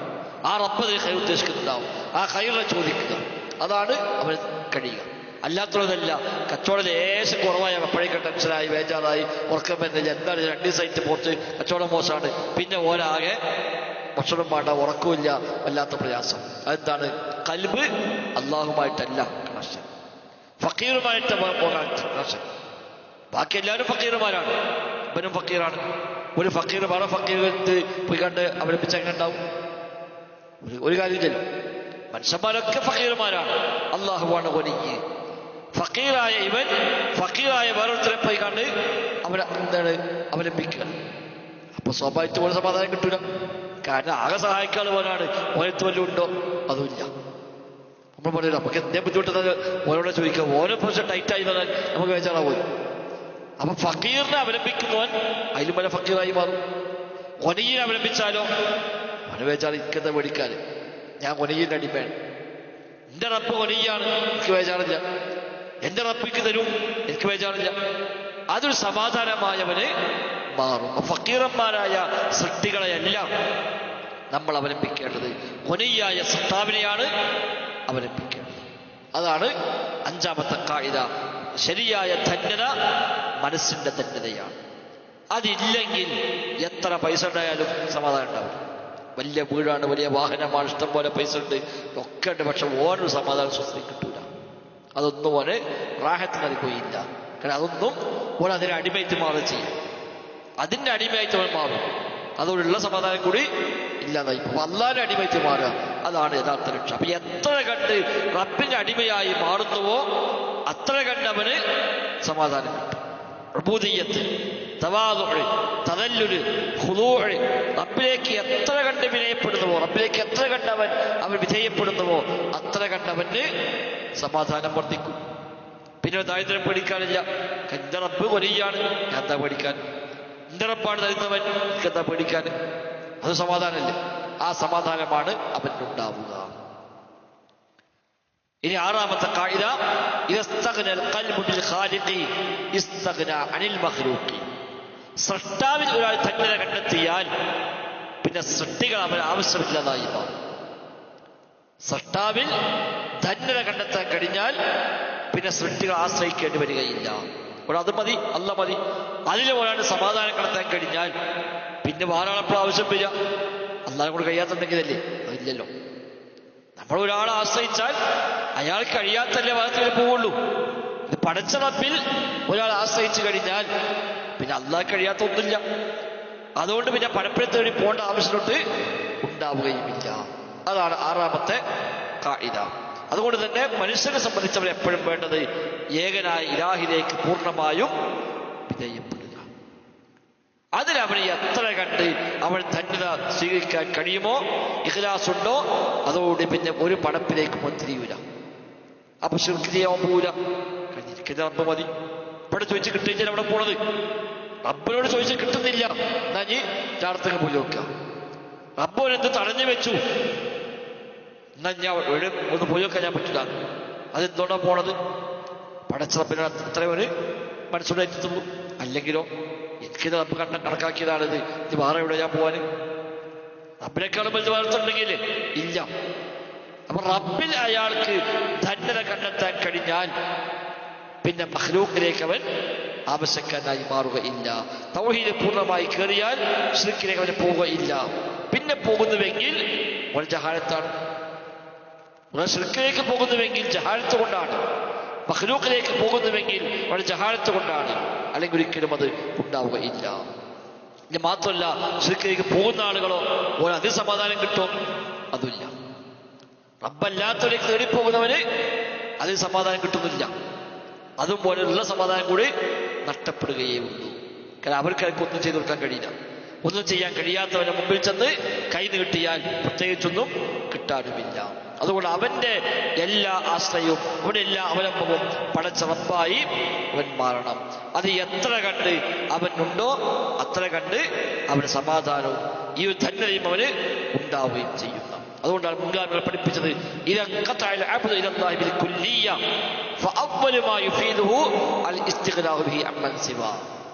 പൂർണ്ണമായും പടച്ച റബ്ബിലേക്ക് അങ്ങ് ഒരാൾ പൂർണ്ണമായും അതിലേക്ക് റബ്ബിലേക്ക് ചെയ്യുന്നുവെങ്കിൽ അവിടെ ആദ്യമായി കിട്ടുന്ന നേട്ടം പിന്നെ മറ്റൊരാളെയും ആവശ്യമില്ലാതായി മാറുന്നതാണ്. ഫസ്റ്റ് നേട്ടം അതാണ്. പിന്നെ ഒരു വേറൊരാളെയും ആവശ്യമില്ല. ഒരു അല്ലാഹ് മതി, ഹസ്ബി അല്ലാഹ് എന്ന അവസ്ഥയ്ക്ക് എത്തും. എനിക്ക് അല്ലാഹ് മതി എന്ന അവസ്ഥയ്ക്ക് അതോടുകൂടി അവൻ എത്തിച്ചേരും എന്നാണ്. ഇബ്നു തൈമിയ്യ റഹ്മത്തുള്ളാഹി പറയാണ്, സൃഷ്ടികൾ ഒരു മനുഷ്യനോട് ഒരു ആവലാതി പറയുകയാണെങ്കിൽ ഉപകാരത്തെക്കാളേറെ ഉപദ്രവമാണ് അവിടെ വന്നു ചേരാനുള്ളത്. മനുഷ്യരോട് ഒരു ഇടങ്ങാറ് പറഞ്ഞാൽ, ഒരു പരാതി പറഞ്ഞാൽ ഒരു നേട്ടമല്ല ഉണ്ടാവുക, അതോടുകൂടി ഉള്ള ഇതും കൂടി ഇല്ലാതായി അവനെക്കുള്ള ഉപകാരത്തെക്കാളേറെ അതുകൊണ്ടുള്ള ദോഷമാണ് പിന്നെ അവന് വന്നു ചേരുക. എന്നാ പടച്ചറപ്പോ അത് തിരിച്ചാണ്. ആ റബ്ബിനോട് പരാതി പറഞ്ഞാൽ അവരന്ന് സഹായം നൽകും, ഒരു സംരക്ഷണമേകും, ഒരു സമാധാനം നൽകും, അവരത് തിരഞ്ഞെടുക്കും, ഇതുണ്ടാവും. എന്നാലോ ഒരു മനുഷ്യനെ മുമ്പിൽ പോയിട്ട് അവർ ആവശ്യപ്പെടുകയാണെങ്കിലോ അതോടെ ഇവൻ അവന്റെ കീഴ്പ്പെട്ടു പോയി, അവനടിമപ്പെട്ടു പോയി. പിന്നെ ഓനെ കാണുമ്പോഴൊക്കെ ഒരു ചെറിയൊരു വിധേയത്വം കാണിക്കേണ്ടി വരും. എന്തെങ്കിലും ഒരു ആനുകൂല്യം ഒരു കയ്യിൽ നിന്ന് വാങ്ങിപ്പോന്നാൽ ഓൻ കുടുങ്ങിയത് കൂടി, പിന്നെ ഓരോ അടിമയറ്റ് മാറി, പിന്നെ ഓൻ പറഞ്ഞു തീർക്കണം, ഉള്ള സമാധാനം കൂടി. ചില പക്ഷേ പറഞ്ഞോ അന്ന് ഗൾഫിൽ പോയപ്പോൾ ഓനേക്ക് 10 രൂപ വാങ്ങിയിട്ട് പോയത് അത് വീണ്ടും ചെയ്തു. അതോടുകൂടി നമ്മൾ ഞാൻ എത്ര മേപ്പെട്ട് മുന്നിൽ പോയിട്ട് കാണില്ല, എത്ര വലിയ പൈസക്കാരായാലും ഓനെ കാണുമ്പോൾ വലിയ ആളെ ഞാനല്ലേ അന്ന് തന്നെ പറഞ്ഞത്. അതാണ് സൃഷ്ടിയിലേക്ക് ഒരു മനുഷ്യൻ ആശ്രയിച്ചാൽ ഉണ്ടാകും. സൃഷ്ടാവിലേക്ക് ആശ്രയിച്ചാലോ സൃഷ്ടാവിന് ഒരിഷ്ടമായും സൃഷ്ടാവ് ഒരു സഹായം നൽകും, ഒരു സംരക്ഷണമേകും, ഒരു പൂർണ്ണമായും ആ റബ്ബിലേക്ക് അവന് മടങ്ങാൻ കഴിയും. ഒരിക്കൽ നബി തങ്ങൾ പറഞ്ഞു, ഒരു കാര്യം എനിക്കാരെ ഉറപ്പ് തരിക, ഇവിടെ സ്വർഗമുണ്ടെന്ന് ഞാൻ ഉറപ്പ് തരാം. ഒറ്റ കാര്യം എനിക്ക് ഉറപ്പ് തന്നാൽ അവിടെ സ്വർഗമുണ്ട്, ഉറപ്പ് തരാം എന്ന് നബി തങ്ങൾ പറഞ്ഞു. അപ്പൊ സൗബാൻ പറഞ്ഞു, നബിയെ ഞാൻ തയ്യാറാണ്. എന്താ കാര്യം ഒന്നും പറഞ്ഞിട്ടില്ല, എന്തായാലും വേണ്ടില്ല, സ്വർഗമുണ്ട് ഉറപ്പല്ലേ, പിന്നെ എന്താ ആവശ്യം? നബി ഞാൻ റെഡി. അപ്പൊ നബി തങ്ങൾ പറഞ്ഞു, ലാ തസ്അലിന്നാസ ശൈഅ, ആരോടും ഒന്നും ചോദിക്കരുത്. അതാണ് ആ കാര്യം, ഒരാളോടും ഒന്നും ചോദിക്കരുത്. അദ്ദേഹം ഏറ്റെടുത്തു, ആയിക്കോട്ടെ നബി ശരി, അത് ഏറ്റെടുത്തു. സമ്പാദന ചരിത്രത്തിൽ കാണാം, അദ്ദേഹത്തിന്റെ ഒരു മനുഷ്യനോട് കാര്യം ചോദിച്ചിട്ടില്ല. എന്നിട്ട് റിപ്പോർട്ടർ പറയാണ്, ഫക്കാന സൗതു സൗബാൻ യസ്ഖുതു വഹുവ അലാ ബഈരിഹി. സൗബാൻ ഒട്ടകപ്പുറത്തിരിക്കുമ്പോൾ തന്നെ ചാട്ടവാൻ താഴെ വീണാൽ പോലും അദ്ദേഹം എടുക്കാൻ പറഞ്ഞതാണ്. അദ്ദേഹം ഇറങ്ങി ആ ചാട്ടവാൻ എടുത്ത് കയറും. താഴെ നിൽക്കാൻ അവിടെ ഒന്നും എടുക്കുമെന്ന് ചോദിക്കൂല. കാരണം നബിനോട് കരാർ കൊടുത്താണത്, ആരോടും ഒന്നും ചോദിക്കാൻ പാടില്ലാത്ത കാര്യമാണോ? അല്ല. അത്രയേറെ എനിക്കൊരു പഠിപ്പിനെ ആശ്രയിക്കുന്ന എന്റെ റബ്ബിനോട് പറയാം, ആ റബ്ബിന് തന്നോ അത് തൃപ്തിപ്പെടുക. അതാണ് നബി ഞങ്ങൾ ചോദിച്ചത്. ഒറ്റ കാര്യം ആര് ഏറ്റെടുക്കും? സ്വർഗം തരാമെന്ന് ഉറപ്പ് തരാം. അപ്പോഴാ സൗബാൻ പറഞ്ഞ നബിയെ ഞാനുണ്ട്. അത് അദ്ദേഹം ജീവിതത്തിൽ പാലിക്കുകയും ചെയ്തു എന്നർത്ഥം. നബി ചില സ്വഹാബിയോടൊക്കെ അങ്ങനെ ബൈഅത്ത് പോലും ചെയ്തിരുന്നു. ചില സ്വഹാബിയോട് നബി ബൈഅത്ത് ചെയ്തു, അലാ അല്ലാ യസ്അലുന്നാസ ശൈഅ, ഒരാളോടും ഒന്നും ചോദിക്കുകയില്ല എന്ന് കരാർ. ഓലൊക്കെ ഇങ്ങനെ പാലിച്ചോളാം. പിന്നെ അവരോട് ഒരു കാര്യം ചോദിച്ചിട്ടില്ല, ചോദിക്കാൻ പാടില്ലാത്തതൊന്നുമില്ല. അതതിന്റെ കമാലിയത്താണ്, പരിപൂർണതയാണ്. അപ്പൊ അത്രയേറെ പടച്ച റബ്ബിലേക്ക് തിരിയുക. ആ റബ്ബെന്ന് തന്നോ അത് സ്വീകരിക്കുക. റബ്ബ് തന്നിട്ടില്ലേ, അൽഹംദുലില്ലാ, എനിക്കതാണ് ഖൈറ് എന്ന് മനസ്സിലാക്കിയാൽ മതി. എനിക്കതാണ് ഖൈറ്. ആരോഗ്യം നഷ്ടപ്പെട്ടോ അത് ഖൈറാണ്, രോഗം വന്നോ അത് ഖൈറാണ്. ഇബ്നു തൈമിയ്യ റഹ്മത്തുള്ളാഹി പറയുന്നുണ്ട്, അൽ മസ്വാഇബു നിഅമ, മുസീബത്തുകൾ നിഅമത്താണ്. ഇബ്നു തൈമിയ്യ പറഞ്ഞ വാക്കാണ്, മുസീബത്തുകൾ നിഅമത്താണ്. തൗഹീദുള്ള മനുഷ്യനെ സംബന്ധിച്ച് മുസീബത്തിനേക്കാളും വലിയ നിഅമത്ത് വേറല്ല ഞാൻ പറഞ്ഞു. അത് മനസ്സിലാവണമെങ്കിൽ കുറച്ച് പണി ഉണ്ടാകും അർത്ഥം. അദ്ദേഹം ഒരു മുസീബത്ത് ബാധിച്ചാൽ ഒന്ന് വെറുതെ ഒരു ദോഷം പൊറുക്കുകയാണ്, ഒന്നും ചെയ്യേണ്ട, ആ മുസീബത്ത് കൊണ്ട് മാത്രം ദോഷം പൊറുക്കുന്നു, നന്മകൾ രേഖപ്പെടുത്തപ്പെടുന്നു, അവർ റബ്ബിലേക്ക് കൂടുതൽ അടുക്കുന്നു. അങ്ങനെയാണ് പ്രയാസം വരുമ്പോൾ നമ്മൾ കുറച്ചുകൂടെ ദുആയും ഒക്കെ ഉണ്ടാവുമല്ലോ. അവന് ഒരുപാട് ദുആ ചെയ്യുന്നു, അതിനൊക്കെ കൂലി കിട്ടുന്നു. അവന് വേണ്ടി ഒരുപാട് ആളുകൾ പ്രാർത്ഥിക്കുന്നു, അതിന് പ്രതിഫലം കിട്ടുന്നു. ഇങ്ങനെ നോക്കിയാൽ മുസീബത്തിനേക്കാളും വലിയ നിഅമത്ത് മറ്റൊന്നില്ല എന്ന് ശൈഖുൽ ഇസ്ലാം ഇബ്നു തൈമിയ്യ റഹ്മത്തുള്ളാഹി പഠിപ്പിക്കുന്നുണ്ട്. അപ്പൊ അങ്ങനെ ഒരാൾക്ക് തിരിച്ചറിയാൻ കഴിയാന്നുള്ളതാണ് ഒരു ശരിയായ റബ്ബിനെ മനസ്സിലാകുക എന്നതിന്റെ പൂർണ്ണമായ അർത്ഥം. അപ്പൊ റബ്ബിനോട് എത്ര കണ്ട് മനുഷ്യന്റെ മനസ്സ് ബന്ധിക്കുന്നുവോ അത്ര കണ്ട് അവനതിൽ സമാധാനവും സംതൃപ്തിയും ലഭിക്കുമെന്നാണ് നമുക്ക് അതിൽ നിന്ന് മനസ്സിലാകുന്നത്. അതിൽ നമ്മൾ ശീലിക്കണം വേണ്ടത്. റബ്ബിലേക്ക് മാക്സിമം നമ്മൾ അത് തിരിഞ്ഞു നിൽക്കാൻ ശ്രമിക്കുക. ഏഴാമത്തെ ഖാഇദ, അൽ ഖൽബു സലീം ഫീ ജന്നത്തിൻ മുഅജ്ജല. സലീമായ കൽബാണോ ദുനിയാവിൽ തന്നെ സ്വർഗത്തിലാണ്. സലീമായ ഖൽബ് ദുനിയാവിൽ തന്നെ അവൻ സ്വർഗത്തിലാണ്. ഈ പറഞ്ഞ നേരത്തെ പറഞ്ഞതിന്റെ പൂർത്തീകരണമാണ്. പിന്നെ ഒരു ടെൻഷനില്ലല്ലോ, ഒരു ടെൻഷനില്ല, വിഷമില്ല, ബുദ്ധിമുട്ടില്ല, നിരാശയില്ല, പ്രയാസമില്ല, ഒന്നുമില്ല. ഇതല്ലേ സ്വർഗം. ഓടെ ശ്രദ്ധി എന്ത് വന്നാലും അൽഹംദുലില്ലാ, എന്ത് നഷ്ടപ്പെട്ടാലും അൽഹംദുലില്ലാ. പിന്നെ ആ മനുഷ്യൻ എന്ത് ചെയ്യാൻ പറ്റും? അതാ ഇബ്നു തൈമിയ്യ റഹ്മത്തുള്ളാഹി പറഞ്ഞത്, എനിക്ക് അല്ലാഹ് ജീവിതത്തിൽ തന്ന ഏറ്റവും വലിയ നിഅമത്ത് ജയിലിൽ പോകാൻ പറ്റിയതാണ്. 5 പ്രാവശ്യം ജയിലിൽ പോയ മനുഷ്യനാദ്യം. നമ്മളൊക്കെ ആണെങ്കിൽ അതോടി നിർത്തിയേക്കും, ഇനി പത്ര മതി. നമ്മളൊക്കെ തൗഹീദൊക്കെ നടന്നിട്ട് അവസാനപ്പതല്ല പഠിച്ചു തന്നത്, ഇനി എത്ര മതി. അദ്ദേഹത്തിന് നിഅമത്തായി കാണും, ഏറ്റവും വലിയ നിഅമത്ത് ജയിലിൽ കിടക്കാൻ കഴിഞ്ഞതാകും എന്ന് അദ്ദേഹം പറഞ്ഞു. അദ്ദേഹം അതും റഹ്മത്തായി കണ്ടു. അദ്ദേഹം നാട് കടത്തുകയാണെങ്കിൽ എനിക്കത് ഒരു ടൂറാണ്, എന്നെ കൊല്ലുകയാണെങ്കിൽ ഈ ഞാൻ ഷഹീദാകാൻ ഒരു അവസരമാണ്, ഞങ്ങൾ അറസ്റ്റ് ചെയ്യുകയാണെങ്കിൽ എനിക്കത് ഏകാന്തവാസമാണ്. പിന്നെ എന്താ പങ്കത്തെ മനുഷ്യനെ കാട്ടാൻ പറ്റും? മനുഷ്യൻ അങ്ങനെ തീരുമാനിച്ചാൽ വല്ലതും ചെയ്യാൻ പറ്റും. ശത്രുക്കൾ പോയി പരാജയപ്പെട്ടു പോയി കാണും, എന്തെങ്കിലും കാണില്ല. അദ്ദേഹത്തെ ഒന്നും പ്രശ്നമില്ല. ഇതാ അതിനൊരു പൂർവ്വം സലീമായ ഖൽബായി മാറുക. എങ്ങനെ ഖൽബ് സലീമാവല്, സലീമായ ഖൽബേ രക്ഷപ്പെടുള്ളൂ എന്നുള്ളത് അല്ലാഹു തആല ഖുർആൻ പഠിപ്പിച്ച കാര്യമാണ്. ഇല്ലാ മൻ അത്തല്ലാഹ ബിഖൽബിൻ സലീം. പരലോകത്ത് രക്ഷയില്ല ആർക്കും, മക്കളോ സമ്പത്തോ ഉപകാരപ്പെടുകയില്ല.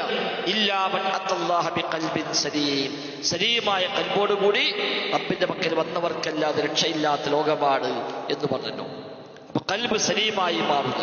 അങ്ങനെ സലീമായി മാറിയാൽ ദുനിയാവിൽ തന്നെ അവന് സ്വർഗീയമായ അനുഭൂതി അവനുണ്ടാവും. ഖൽബ് സലീമാകാ എന്ന് പറഞ്ഞാൽ 5 കാര്യം വേണമെന്നാണ്. അസ്ലമ, സലിമ, സല്ലമ, സാലമ, ഇസ്തസ്ലമ. സലാമത്തിന്റെ 5 ഏരിയയാണ്. ഇതെല്ലാം പൂർത്തിയായവനാണ് ഖൽബുൻ സലീം. അഥവാ അസ്ലമലില്ലാഹ്, പടച്ചറപ്പിനെ കീഴ്പ്പെടുക. വസലിമ മിമ്മാ യഖ്തഉ അൻഹു, റബ്ബിൽ നിന്ന് അകലാവുന്ന എന്തെല്ലാം ഉണ്ടോ അതിനെല്ലാം രക്ഷപ്പെടുക. റബ്ബിൽ നിന്ന് ബന്ധം പുറഞ്ഞു പോകുന്ന, റബ്ബുമായി അകൽച്ചയുണ്ടാവുന്ന എന്തൊക്കെയുണ്ടോ അതിനെല്ലാം രക്ഷപ്പെടുക. വസല്ലമ ലിഖളാഇഹി, റബ്ബിന്റെ ഖളാഇന് പൂർണ്ണമായും വിധേയപ്പെടുക. വസാലമ ഔലിയാഅഹു, റബ്ബിന്റെ ഔലിയാവുമായി ആ നിലക്കുള്ള ഒരു കണക്ഷൻ, ഒരു ബന്ധം അവരുണ്ടാവുക. വസ്തസ്ലമ ലിശർഇഹി, റബ്ബിന്റെ ശർഇന് പൂർണ്ണമായും വിധേയപ്പെടുക. ഇതാണ് ഖൽബുൻ സലീം. ഇത് 5 ഒരാൾക്കുണ്ടായോ അവന്റെ ഖൽബ് സലീമായി. ആ സലീമായ ഖൽബുണ്ടായോ അവനെ സംബന്ധിച്ച് പിന്നെ ഇനി ദുനിയാവിൽ ഒരു പ്രശ്നവും വരാനില്ല, ഒരു ടെൻഷൻ വരാനില്ല. അതാണ് ഖൽബുൻ സലീമാണെങ്കിൽ ദുനിയാവിൽ രക്ഷയുണ്ട്, ദുനിയാവിൽ തന്നെ സ്വർഗമുണ്ട് എന്ന് പറഞ്ഞത്. അപ്പൊ എല്ലാ പാപങ്ങളിൽ നിന്ന്, റബ്ബിൽ അകറ്റുന്ന മുഴുവൻ കാര്യങ്ങളിൽ നിന്ന് ഒക്കെ അവന് രക്ഷപ്പെട്ടു വരും. റബ്ബിൽ നിന്ന് ബന്ധം മുറിക്കുന്ന കാര്യം, ഒന്നാമത്തെ കാര്യം എന്താണ്? ശിർക്കാണ്. റബ്ബുമായി ബന്ധം മുറിയാനുള്ള ഒന്നാമത്തെ കാരണം ശിർക്ക്. റബ്ബല്ലാത്തതിലേക്ക് ഒത്തിരിഞ്ഞാൽ അല്ലാഹുവിനെ വിടും. നബി തങ്ങൾ പറഞ്ഞല്ലോ, വല്ലതും കെട്ടിബന്ധിച്ചാൽ അല്ലാഹുവിനെ ഐക്യേൽപ്പിക്കുന്നു. മൻ തഅല്ലഖ ശൈഅൻ വുകില ഇലൈഹി. ഒരു ഏഴസോ ഒരു ഐക്കല്ലോ ഒരു നൂലോ അങ്ങനത്തെ ഒരു കെട്ടിയാൽ പടച്ചോനെ വിടും, അതേക്കാൾ ഏൽപ്പിക്കും. തന്നെ ചെയ്യും, എൻ്റെ നൂലായിക്കോട്ടെ, അല്ലാഹുവിനെ വിടും. അതാണ് ശിർക്കിനൊരു അംശം വന്നാൽ അല്ലാഹുവിനെ ഒഴിവാക്കും. റബ്ബുമായി ബന്ധം മുറിയും ശിർക്കുണ്ടെങ്കിൽ പിന്നെ അങ്ങോട്ട് തിരാൻ കഴിയില്ല. കൂടുതൽ കൂടുതൽ കൂടുതൽ പടപ്പിലേക്ക് പോവുകയുള്ളൂ, അല്ലാതെ പടച്ചോലേക്ക് വരാൻ കഴിയില്ല. അപ്പൊ അങ്ങനത്തെ എല്ലാ ബന്ധം മുറിക്കുന്ന കാര്യങ്ങളിലൊക്കെ അവൻ രക്ഷപ്പെട്ടു പോകണമെന്നാണ്. 5 കാര്യമാണ് ബന്ധം മുറിക്കുന്ന പ്രധാനപ്പെട്ടത്. 1 ശിർക്കാണ്, തൗഹീദിന് നേരെ ഓപ്പോസിറ്റാണ്. 2 ബിദ്അത്താണ്, സുന്നത്തിന് നേരെ വിപരീതമാണ്. 3 ദേഹേച്ഛകളാണ്, ദേഹേച്ഛകൾ മനുഷ്യനെ തെറ്റായ വഴിക്ക് കൊണ്ടുപോയി കളയും. 4 അശ്രദ്ധയാണ്, റബ്ബിന്റെ സ്മരണയിൽ നിന്ന് തെറ്റിച്ചു കളയും. 5 ഹവ, അവന്റെ ഇച്ഛകൾ, താല്പര്യങ്ങൾ, അത് ഇഖ്ലാസിന് വിരുദ്ധമായി മാറും. ഈ 5 കാര്യങ്ങൾ ഒരു മനുഷ്യനെ റബ്ബിൽ നിന്ന് അകറ്റുന്ന കാര്യങ്ങളാണ്. ഇതെല്ലാം ഹിജാബുകളാണ്. റബ്ബിലേക്ക് പോകുമ്പോഴുള്ള ഹിജാബ് മറയായിരിക്കും. ശിർക്കുണ്ടോ റബ്ബിലേക്ക് അടുക്കാൻ കഴിയില്ല. ബിദ്അത്തുണ്ടോ റബ്ബിലേക്ക് അടുക്കാൻ കഴിയില്ല. ദേഹേച്ഛകളാണോ റബ്ബിലേക്ക് അടുക്കാൻ കഴിയില്ല. സ്വാർത്ഥമായ താല്പര്യങ്ങളാണോ റബ്ബിലേക്ക് അടുക്കാൻ കഴിയുകയില്ല. ഷഹ്വാത്തുകൾ, ഇച്ഛകൾ, അതേപോലെ ഗഫ്ലത്ത്, അശ്രദ്ധ റബ്ബിലേക്കുള്ള ഹിജാബാണ്. ഈ ഹിജാബ് ഉണ്ടെങ്കിൽ അവൻ റബ്ബും തമ്മിൽ ഒരു മറയായി മാറും. ഈ മറകൾ അവന് റബ്ബിൽ നിന്ന് അകറ്റിക്കളയും.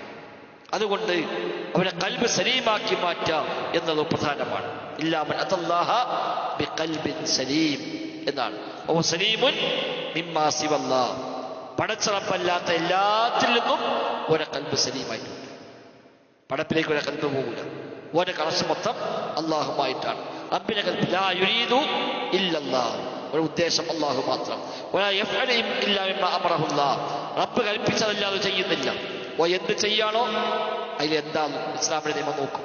എന്ത് ചെയ്യുകയാണെങ്കിലും ഇത് ഹലാലാണോ, ഇത് ഹറാമാണോ, ഇത് ചെയ്യാൻ പറ്റിയതാണോ, അത് ചോദിച്ചു അന്വേഷണം ഉറപ്പെടുത്തിയിട്ടേ ചെയ്യുള്ളൂ. ഒരു കാര്യം പാടില്ല മനസ്സിലായി, അവിടെ ഒഴിവാക്കി. അവന്റെ ഉദ്ദേശം മൊത്തം പടച്ചറപ്പാണ്. അവന്റെ ലക്ഷ്യം അല്ല മാത്രമാണ്.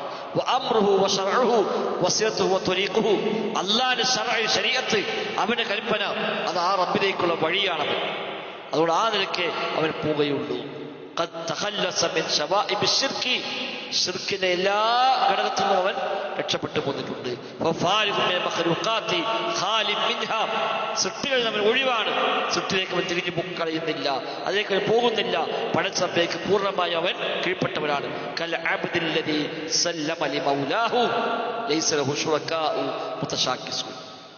തന്റെ തന്റെ യജമാന് മാത്രം വഴിപ്പെടുന്ന അടിമയെപ്പോലെ പൂർണ്ണമായും പടച്ചറപ്പിന് മാത്രം കീഴ്പ്പെട്ട് ആ റബ്ബിന്റെ കൽപ്പനകളെ ശിരസ വഹിക്കാൻ തീരുമാനിച്ച് ഇറങ്ങുന്ന ഒരു മനുഷ്യനെ പോലെയാണ് അവനാണ് ഖൽബുൻ സലീം. പൂർണ്ണമായി റബ്ബിനവൻ വിധേയപ്പെട്ടവനാണ്. തന്റെ അമല് പൂർണ്ണമായി ഇഖ്ലാസുള്ളതാണ്. ആളെ കാണിക്കാൻ വേണ്ടി ചെയ്യൂല, റിയാഇന് വേണ്ടി ചെയ്യൂല, പേരിന് വേണ്ടി ചെയ്യൂല, സ്ഥാനമാനത്തിന് വേണ്ടി ചെയ്യൂല. അവൻ ചെയ്യുന്നതൊക്കെ പടച്ചറപ്പിന് വേണ്ടി മാത്രം. ഖൽബിന് വരുന്ന എന്തെല്ലാം രോഗമുണ്ടോ ആ രോഗത്തിൽ നിന്നെല്ലാം രക്ഷപ്പെട്ടു. കിതാബുൽ സുന്നത്തിൽ എന്ത് പറഞ്ഞോ അതിനെ പൂർണ്ണമായും അവൻ വിധേയപ്പെടും. നബി ഞങ്ങൾ എന്ത് കൽപ്പിച്ചോ അത് അപ്പടി സ്വീകരിക്കും. അള്ളാഹിന്റെ എല്ലാ അഹ്കാമുകളും അവൻ സ്വീകരിക്കും. റബ്ബിന്റെ ഖദാ ഖദറിനെ പൂർണ്ണമായും അവൻ വഴിപ്പെടും. അള്ളാഹിന്റെ ഖദാ ഖദർ കുറ്റം പറയാ, അള്ളാഹിനെ ആക്ഷേപിക്കൂല. ഒരു റബ്ബിന്റെ തീരുമാനത്തിൽ അവന് ഒരു ആക്ഷേപങ്ങൾ ഉന്നയിക്കുകയില്ല. പൂർണ്ണമായും പടച്ച റബ്ബിന് അവൻ വിധേയപ്പെട്ടുകൊണ്ട് നിൽക്കുന്നു. അതാണ് ഖൽബുൻ സലീം. അങ്ങനത്തെ ഖൽബുൻ സലീം ആണെങ്കിൽ അവൻ ദുനിയാവിൽ തന്നെ സ്വർഗത്തിലാണ്. ഇബ്നു ഖയ്യിം റഹിമഹുല്ലാഹ് പറയുന്നുണ്ട്, നമ്മൾ അനുഭവിക്കുന്ന മാനസികമായ സംതൃപ്തി, സമാധാനം അത് രാജാക്കന്മാർക്കോ അവരുടെ മക്കൾക്കോ പോലുമില്ല. അവരെങ്ങാനും നമ്മുടെ സമാധാനം അറിയുകയാണെങ്കിൽ നമ്മളുമായി വാളെടുത്ത് ഏറ്റുമുട്ടാൻ പോലും വരുന്നതാണ്. ഒരിക്കൽ കൊട്ടാരമുണ്ട്, സൗകര്യമുണ്ട്, ഖാദിമീങ്ങളുണ്ട്, ഒക്കെ ഉണ്ട്, സമാധാനമില്ല. നമ്മൾ തൗഹീദ് കൊണ്ട് അനുഭവിക്കുന്ന സമാധാനം, സുന്നത്ത് കൊണ്ട് അനുഭവിക്കുന്ന സമാധാനം, ആ സമാധാനം എങ്ങാനും അവർ അറിഞ്ഞിരുന്നുവെങ്കിൽ നമ്മളുമായി യുദ്ധം ചെയ്യാൻ വരുമായിരുന്നതാണ് ഇബ്നു ഖയ്യിം റഹിമഹുല്ലാഹ് പഠിപ്പിക്കുന്നത്. ഏതെന്നാണ് 7ാമത്തെ ഖായിദയാണ് ഖൽബുൻ സലീം. ദുനിയാവിൽ തന്നെ സ്വർഗത്തിലായി സാഹചര്യം ഉണ്ടാകും. 8ാമത്തെ ഖായിദ അൽ ഖൽബു യംറദു കമാ യംറദുൽ ബദൻ. ശരീരം രോഗിയാകുന്നത് പോലെ ഖൽബും രോഗിയായി മാറും. ഈ പറഞ്ഞ ഖൽബിന്റെ പൂർണ്ണതയാണല്ലോ. ഖൽബിന് രോഗം ഉണ്ടാകും. എങ്ങനെ? ശരീരത്തിന് രോഗമുണ്ടാകുന്നത് പോലെ. അല്ലാഹു തആല മനുഷ്യ ശരീരത്തിലെ ഓരോ അവയവവും സൃഷ്ടിച്ചത് ഓരോ ഉദ്ദേശത്തിലാണ്. ശരീരത്തിലെ എല്ലാ അവയവവും അല്ലാഹു സൃഷ്ടിച്ചത് ഒരു ഉദ്ദേശമുണ്ട്. ആ ഉദ്ദേശത്തിന് ഭംഗം വരുമ്പോഴാണ് രോഗം എന്ന് പറയാം. കയ്യിന് സുഖമില്ല എന്നെപ്പോഴാ പറയാ? കയ്യോട് സാധനമുണ്ട്, എടുക്കാൻ വയ്യ, ഒന്നും പിടിക്കാൻ വയ്യ, എഴുതാൻ വയ്യ, കൈ വറക്കാണ്, അപ്പൊ കയ്യിന് സുഖമില്ല എന്ന് പറയും. കാതിന് പ്രശ്നമുണ്ട് എപ്പോഴാ പറയാ? കേൾവിക്കെന്തോ പ്രശ്നം വരുമ്പോ. കാഴ്ചക്ക് ലേശം കുറവ്, എന്റെ കണ്ണിനെന്തോ കുഴപ്പമുണ്ട്, ഡോക്ടർക്ക് പോയി നോക്കുക. കാലിന് സുഖമില്ല, കാരണം നടക്കാൻ ഒരു പ്രയാസം, എന്തോ ചെറിയ വേദന, ചവിട്ടണ് ഉറക്കുന്നില്ല, അപ്പൊ മനസ്സിലായി കാലിനെന്തോ പ്രശ്നമുണ്ട്. അപ്പൊ ഓരോ അവയവത്തിനും അല്ലാഹു നിശ്ചയിച്ച ഒരു ധർമ്മമുണ്ട്. അതിൽ കുറവ് വരികയാണ് രോഗം എന്ന് പറഞ്ഞത്. അപ്പൊ ഖൽബ് അല്ലാഹു വെച്ചൊരു ഉദ്ദേശമുണ്ട്, അതിൽ കുറവെന്നാലോ അത് ഖൽബിന് രോഗമാണ്. ഖൽബ് എന്തിനാ? അല്ലാഹുവിനെ അറിയാൻ, തൗഹീദ് സ്വീകരിക്കാൻ, ശിർക്ക് ഒഴിവാക്കാൻ, റബ്ബിലേക്ക് കീഴ്പ്പെടാൻ. അതിനാണ് ഖൽബ്. അതിൽ കുറവ് വരുമ്പോ ഖൽബിന് സുഖമില്ല, ഖൽബിന് രോഗം ബാധിച്ചു എന്ന് മനസ്സിലാക്കണം. അപ്പൊ ശരീരത്തിന്റെ ഏത് അവയവങ്ങൾക്കും രോഗമുണ്ടാകുന്നത് പോലെ തന്നെ മനുഷ്യന്റെ ഖൽബിനും രോഗമുണ്ടാകും. എന്തിനു വേണ്ടിയാണോ ഖൽബ് അല്ലാഹു സംവിധാനിച്ചത് ആ കാര്യം നടക്കാതെ പോകുമ്പോൾ, അതിൽ കുറവ് വരുമ്പോൾ അവന്റെ കൽബിന് രോഗമുണ്ട് എന്ന് മനസ്സിലാക്കാം. അപ്പൊ റബ്ബിനോട് ഒരു ഇഷ്ടം കുറവ്, ദീനോട് ഇഷ്ടം കുറവ്, റബ്ബുമായി ബന്ധപ്പെട്ട കാര്യങ്ങൾ ഒരു ആവേശം കിട്ടുന്നില്ല, അതിനർത്ഥം കൽബിന് ചില രോഗങ്ങൾ ബാധിച്ചിട്ടുണ്ട്. അപ്പൊ അതിൽ ട്രീറ്റ് ചെയ്യണം. ആ ട്രീറ്റ് ചെയ്തെങ്കിലേ ശരിയാവുള്ളൂ. അത് പല രൂപത്തിൽ വരാം. മുനാഫിഖുകളെ പറ്റി അല്ലാഹു പറഞ്ഞു, ഫീ ഖുലൂബിഹിം മറദുൻ ഫസാദഹുമുല്ലാഹു മറദ. അവരുടെ കൽബിൽ രോഗമുണ്ട്, അള്ളാഹുക്ക് ആ രോഗം വർദ്ധിപ്പിച്ചു കൊടുത്തു. അപ്പൊ രോഗം ചികിത്സിച്ചില്ലെങ്കിൽ രോഗം കൂടി വരും. ശരീരത്തിനാണ് ഒരു അസുഖം വന്നു, നമ്മൾ മൈൻഡ് ചെയ്തില്ല, അതെന്തുണ്ടാവുക, കുറച്ച് കഴിയുമ്പോൾ പറ്റപിടുത്തപ്പെട്ടു പോകും. എന്ന പോലെ തന്നെ കൽബും രോഗം വരും. ആ രോഗത്തിന് വേണ്ട ചികിത്സ നൽകിയില്ല എങ്കിൽ ആ രോഗം കൂടി വരും. എന്നല്ല, ശരീരത്തിലെ രോഗത്തേക്കാൾ അപകടമാണ് കൽബിലെ രോഗം. ശരീരത്തിലെ പ്രശ്നം വന്നാൽ ദുനിയാവിലെ പ്രശ്നമുണ്ട്. കൽബിലെ പ്രശ്നം വന്നാൽ ഒരു ആഖിറമാണ് നഷ്ടപ്പെട്ടു പോവുക, ജീവിത ലക്ഷ്യമാണതുകൂടി തകരാറായി പോവുക. അതുകൊണ്ട് തന്നെ കൽബ് ഫസാദാവാതിരിക്കാൻ പ്രത്യേകമായി ശ്രദ്ധിക്കണം. പ്രധാനമായും 2 രോഗമാണ് അടിസ്ഥാനമായി കൽബിലുണ്ടാകുന്നത്. ഒന്ന് ശുബ്ഹാത്താണ്, മറ്റൊരു ഷഹവാത്താണ്. ഒന്ന് ആശയക്കുഴപ്പങ്ങൾ, ശുബ്ഹാത്തുകൾ, ശരീരത്തിൽ വർത്തിച്ചറിയാൻ കഴിയാതെ ആശയക്കുഴപ്പമുണ്ടായിട്ട് വഴിപിഴച്ചു. 2 ദേഹേച്ഛകൾ, സ്വാർത്ഥ താല്പര്യങ്ങൾ. അത് രണ്ടുമാണ് മനുഷ്യന്റെ കൽബിനെ ബാധിക്കുന്ന പ്രധാനപ്പെട്ട 2 രോഗം. ഏറ്റവും പ്രയാസമുള്ളത് ശുബ്ഹാത്താണ്. ശുബ്ഹാത്തിൽ നിന്നാണ് നിഫാഖ് വരിക, ശുബ്ഹാത്തിൽ നിന്നാണ് ശിർക്ക് വരിക, ശുബ്ഹാത്തിൽ നിന്നാണ് കുഫ്ർ വരിക, ശുബ്ഹാത്തിൽ നിന്നാണ് നിരീശ്വരവാദം വരിക. ആ നിൽക്കുള്ള എല്ലാ വഴികേടും വരിക ശുബ്ഹാത്താണ്. ശരീരം തെറ്റുമ്പോൾ തിരിച്ചറിയാൻ കഴിയാതെ പോയാൽ ബിദ്അത്തിലേക്ക് പോകും, ശിർക്കിലേക്ക് പോകും, കുഫ്റിലേക്ക് പോകും, നിരീശ്വരവാദത്തിലേക്ക് പോകും. എല്ലാ വഴിപിഴച്ച വഴികളും കടന്നു വരിക ശുബ്ഹാത്തിലൂടെയാണ്. അതാണ് മുനാഫിഖുകളെ പറഞ്ഞപ്പോൾ നേരത്തെ പറയാത്ത ഫീ ഖുലൂബിഹിം മറദുൻ, ആ മറദുണ്ടാകാൻ കാരണം ശുബ്ഹത്താണ്. അതേപോലെ ഫീ ഖുലൂബിഹിം മറദുൻ വൽ കാഫിറൂൻ മാദാ അറദല്ലാഹു ബിഹാദാ മസലാ എന്ന് പറഞ്ഞു. അല്ലാഹു ഉദാഹരണം പറഞ്ഞപ്പോൾ കൽബിൽ രോഗമുള്ള ആളുകൾ എന്തുദാഹരണമാണ് ഇപ്പത് എന്ന് പറഞ്ഞു. അത് ശുബ്ഹാത്തിന്റെ ഭാഗമാണ്. വ്യത്യസ്തമായ സ്ഥലത്ത് അല്ലാഹു തആല ഇത് പറഞ്ഞിട്ടുണ്ട്. ഷഹവാത്ത് ദേഹേച്ഛകളാണ്. മനസ്സിങ്ങനെ ഹറാമിലേക്ക് പോകാൻ കുതിക്കുക, തെറ്റിലേക്ക് പോകാൻ കുതിക്കുക, അതൊക്കെ രോഗത്തിന്റെ ഭാഗമാണ്. സ്ത്രീകളെന്ന പറഞ്ഞു, നബിയുടെ ഭാര്യമാരെന്ന പറഞ്ഞു, നിങ്ങൾ സംസാരത്തിൽ നിങ്ങൾ പാലിക്കേണ്ട മര്യാദകൾ, മുഖമക്കകൾ താഴ്ത്തിയിടണം എന്നൊക്കെ പറഞ്ഞു. അല്ല പറഞ്ഞെന്താണ് അവിടെ, ഫീ ഖൽബിഹി മറദുൻ, കൽബിൽ രോഗമുള്ള ആളുകൾ സ്ത്രീകളിൽ താല്പര്യം വെച്ചു. അതുകൊണ്ട് നിങ്ങൾ പുരുഷന്മാരുമായി ഇടപഴകുമ്പോൾ ശ്രദ്ധിക്കേണ്ട കാര്യങ്ങൾ, സംസാരം പോലും കൊഞ്ചിക്കൊഴിഞ്ഞ് സംസാരിക്കാൻ പാടില്ല. മറക്കേണ്ട ഭാഗങ്ങൾ മറച്ചിരിക്കണം. അല്ലെങ്കിൽ കൽബിൽ രോഗമുള്ളവന് നിങ്ങളിൽ താല്പര്യമുണ്ടാകും. അപ്പൊ അവിടെ കൽബിൽ രോഗം എന്താണ്? ഷഹവാത്താണ്, ദേഹേച്ഛകൾ, ഹറാമ് ചെയ്യാനുള്ള താല്പര്യം, ഹറാമ് കേൾക്കാൻ, ഹറാമ് കാണാൻ, ഹറാമിലേക്ക് പോയി മത്സരം ഒരു താല്പര്യം ഉണ്ടാവും. യൂട്യൂബിൽ നമ്മൾ സൈസൈപ്പിനെ വഴുതിട്ടാലും അതിന് ബാക്കിൽ മറ്റൊരു വരും. അപ്പൊ ഒന്ന് പോയി നോക്കുക. അത് മനസ്സാഗ്രഹിക്കും അതിലേക്ക് പോവാൻ. അത് ഷഹവാത്താണ്. ആ ഷഹവാത്തുകൾ കൽബിനെ ബാധിക്കുന്ന രോഗമാണ്. അപ്പൊ 2 രോഗം, ഒന്ന് ശുബ്ഹാത്ത്, മറ്റൊന്ന് ഷഹവാത്ത്. അവിടെ അത് 2നെയും ഇല്ലാതാക്കുക എന്നുള്ളത് പ്രധാനമാണ്. ശുബ്ഹാത്തും ഇല്ലാതാകണം, ഷഹവാത്തും ഇല്ലാതാവണം. ശുബ്ഹാത്ത് ഇല്ലാതാവാൻ ഇൽമാണ് വേണ്ടത്. ശുബ്ഹാത്ത് ഇല്ലാതെ ഇൽമ് വേണം. എന്താ അല്ലാഹു പഠിച്ചത്, എന്താ റസൂൽ പഠിപ്പിച്ചത്, ഖുർആനിൽ എന്താ പറഞ്ഞത്, അത് പഠിക്കണം. ഒന്നും പഠിക്കാതെ എനിക്കൊന്നും ബേജാറില്ല, നമ്മളൊക്കെ ഏതായാലും കറക്റ്റിനെ പോവുള്ളൂ എന്ന് പറയാൻ പറ്റില്ല. എവിടെയെങ്കിലും ചിലപ്പോൾ ഒരാളുമായി സംസാരിച്ചത് മതിയാവും നമ്മൾ ഈമാൻ തെറ്റിപ്പോകാൻ. നമ്മുടെ സുഹൃത്ത്, ഒരു മോശപ്പെട്ട സുഹൃത്തുണ്ടായാൽ മതിയാവും ഈമാൻ തെറ്റിപ്പോകാൻ. അവിടെ ഇൽമാണ് പ്രധാനം. ഷഹവാത്ത് രക്ഷപ്പെടാൻ തഖ്വയാണ് പ്രധാനം. അല്ലാഹുവിനെ സൂക്ഷിക്കുക, തഖ്വ. ആ തഖ്വ ഉണ്ടാകുമ്പോൾ എല്ലാ ഹറാമിനും മാറി നിൽക്കാൻ മനുഷ്യന് പറ്റുമെന്ന്. ഒന്ന് എന്താണ്? ഇൽമ്, പഠിക്കലാണ് എന്നുള്ള പ്രായച്ചിത്തം. അല്ലെങ്കിൽ ചിലപ്പോൾ അറിയാതെ ശരിയാണെന്ന് കരുതി തെറ്റ് ചെയ്തു പോകും. വിചാരിക്കുന്നത് നല്ലതാണ്, സംഗതി നല്ലതാവില്ല, അത് മോശമായിരിക്കും. ചില അബദ്ധങ്ങൾ വന്ന് സംഭവിക്കും.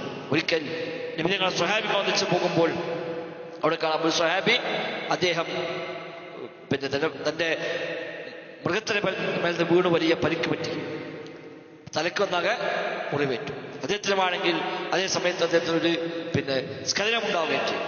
അപ്പൊ കുളിക്കാൻ പറ്റിയ അവസ്ഥയല്ല. എന്ത് ചെയ്യും?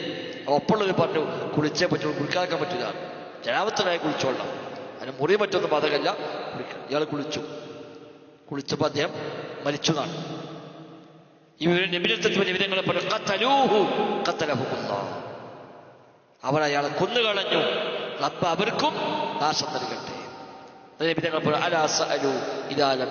അറിയില്ലെങ്കിൽ ചോദിച്ചൂടെ, ഞങ്ങൾക്ക് എന്തിനാണ് അയാൾക്ക് വളരെ അറിയാതെ ഒരു ഫത്ത് കൊടുത്തത്? ആ ഫത്തുവല്ലേ അയാൾ മരിക്കാൻ കാരണമായി മാറിയത്. വലിയ ഗൗരവമായിട്ട് നബിതങ്ങൾ അതിനെ ആക്ഷേപിക്കുകയാണ് ചെയ്തത്. അതുകൊണ്ട് മനുഷ്യന്റെ ഖൽബിന് ആവശ്യമായ അത്തരം ചികിത്സകൾ നമ്മളെപ്പോഴും നൽകേണ്ടതുണ്ട്. അത് ഏറ്റവും പ്രധാനപ്പെട്ട ചികിത്സയാണ് അറിവ്. അറിവിന്റെ വഴികളെ പോവുക, അറിവ് തേടി ചെല്ലുക, അത് പഠിക്കുക, ചോദിച്ചും അറിഞ്ഞും വായിച്ചും അന്വേഷിച്ചുമൊക്കെ പഠിക്കുക എന്നുള്ളത് അത് വലിയൊരു ചികിത്സയാണ്. അതേപോലെ വിശുദ്ധ ഖുർആനുമായുള്ള ബന്ധം അത് ഖൽബിനുള്ള ചികിത്സയാണ്. മറ്റൊരുപാട് ചികിത്സകൾ പറഞ്ഞിട്ടുണ്ട്. ദവാഉ ഖൽബ് എന്ന ഖൽബിന് കുറെ ചികിത്സകളുണ്ട്. ഖുർആൻ അർത്ഥമറിഞ്ഞ് പാരായണം ചെയ്യുക അത് ഒരു ട്രീറ്റ്മെന്റാണ്. ഖുർആൻ അർത്ഥമറിഞ്ഞ് പാരായണം ചെയ്യുക. രാത്രി നിസ്കാരം അതൊരു ഒരു പരിഹാരമാണ്. നല്ല മനുഷ്യന്മാരുടെ സഹവാസം ഒരു പരിഹാരമാണ്. മോശപ്പെട്ട ആൾക്കാരുമായി സഹവസിച്ചാൽ ഖൽബ് നാശം. നല്ല മനുഷ്യന്മാരുമായി സഹവസിക്കുക, ഇൽമിന്റെ മജ്‌ലിസുകളിൽ വരിക, പള്ളികളുമായി ബന്ധം സ്ഥാപിക്കുക, ഇതൊക്കെ മനുഷ്യന്റെ ഖൽബിനെ നന്നാക്കിയെടുക്കാൻ, ലോകം മാറിക്കിട്ടാനുള്ള വഴികളാകുന്നു. അത് നാം പ്രത്യേകമായി ശ്രദ്ധിക്കേണ്ടതുണ്ട്. 9ാമത്തെ ഖാഇദ, ഖൽബിനെ വ്യത്യസ്തമായ ആഫത്തുകൾ വന്നു ഭവിക്കും. വ്യത്യസ്തമായ അവസ്ഥകൾ ഖൽബിലുണ്ടാകും. ലിൽ ഖുലൂബി അഹ്വാലും വ ആഫാത്ത്. ഒരേ ഹാലിലല്ല ഖൽബുണ്ടാകും, ഹാലുകൾ മാറും.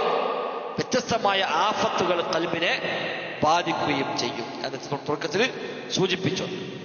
പല രൂപത്തിലാണ് ഖൽബിന് അവസ്ഥകൾ വരിക. എപ്പോഴും ഒരേ അവസ്ഥയിൽ ഖൽബ് പോവുകയില്ല.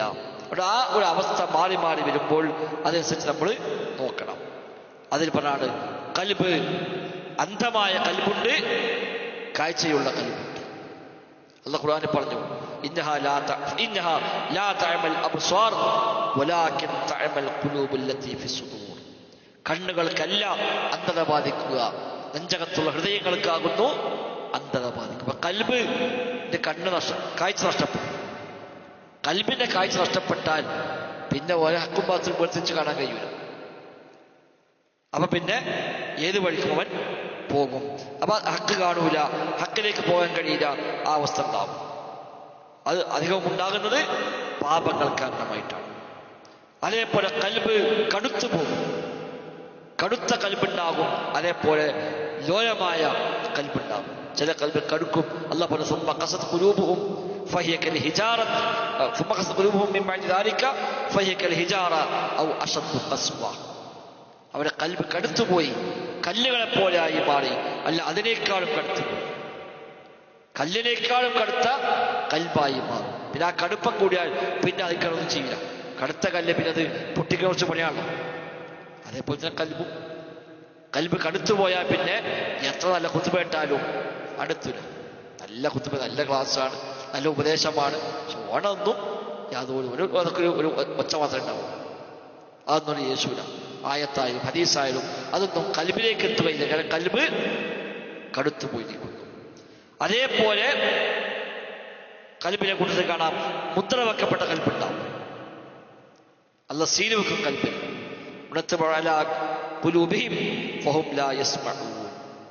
ഒരു ഖൽബിൽ നാം സീൽ വെക്കും, പിന്നീട് അവർ കേൾക്കുകയില്ല എന്ന് പറഞ്ഞു. ഖുൽ ഇൻ അറഅയ്തും യഖദല്ലാഹു സമഅക്കും വഅബ്സാറക്കും വഖതമ അലാ ഖുലൂബിക്കും. നിങ്ങളെ ഖൽബിൽ അല്ലാഹു മുദ്ര വെച്ചാൽ ആരാ നിങ്ങൾക്ക് പിന്നെ അതെല്ലാം കൊണ്ടുവരാനുള്ളത് എന്ന് റബ്ബ് ചോദിക്കുന്നുണ്ട്. അപ്പോൾ ഖൽബിന് സീല് വെക്കും. സീല് വെച്ചാൽ പിന്നെ ആ ഖൽബ് ശുദ്ധിയാവില്ല. ആ ഖൽബ് പിന്നെ അതിലേക്കൊന്നും കയറൂല. പിന്നെ അതിലേക്ക് ഉപദേശങ്ങളോ അതേപോലെ ഖുർആനിക വചനങ്ങളോ ഒന്നും കയറുകയില്ല. മറ്റൊന്ന് ഖൽബ് ശുദ്ധിയായ ഖൽബുണ്ട്, നജസായ ഖൽബുണ്ട്. അല്ലാഹു ഖുർആനിൽ പറഞ്ഞു,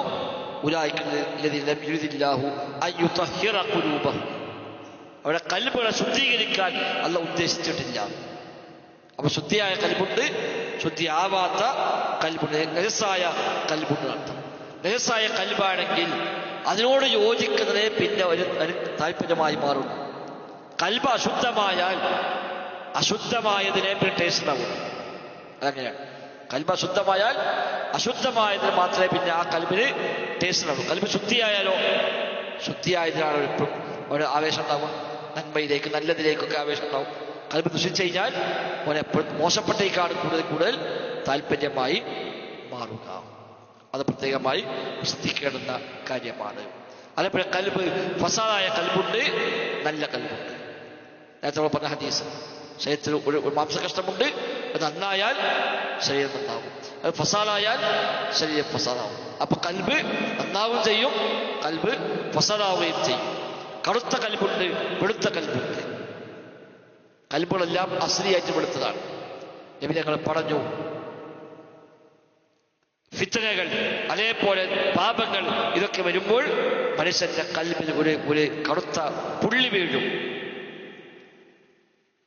അങ്ങനെ ആ പുള്ളിങ്ങനെ കൂടി വന്ന് അവസാനം അവന്റെ കൽബൊന്നാകെ കറുത്ത കൽബായി മാറും. കല്ലാബൽ റാന അലാ ഖുലൂബിഹിം മാ കാനൂ യക്സിബൂൻ.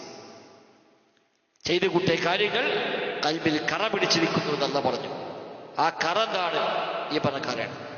ഒന്നാമത്തെ തെറ്റ് ചെയ്യുമ്പോൾ ഒരു കറുത്ത പുള്ളി, അടുത്ത തെറ്റിന് അടുത്ത പുള്ളി, അങ്ങനെ പുള്ളി വന്ന് അവസാനം കൽബൊന്നാകെ കറുപ്പായി മാറും. പിന്നെ ആ കൽബിലേക്ക് വെളിച്ചുണ്ടാവില്ല. അത് കൽബൊന്നാകെ ഇരുട്ട് കൂടി പോകാൻ കാരണമായി മാറും. അങ്ങനത്തെ ഒരവസ്ഥയ്ക്ക് പോകാം.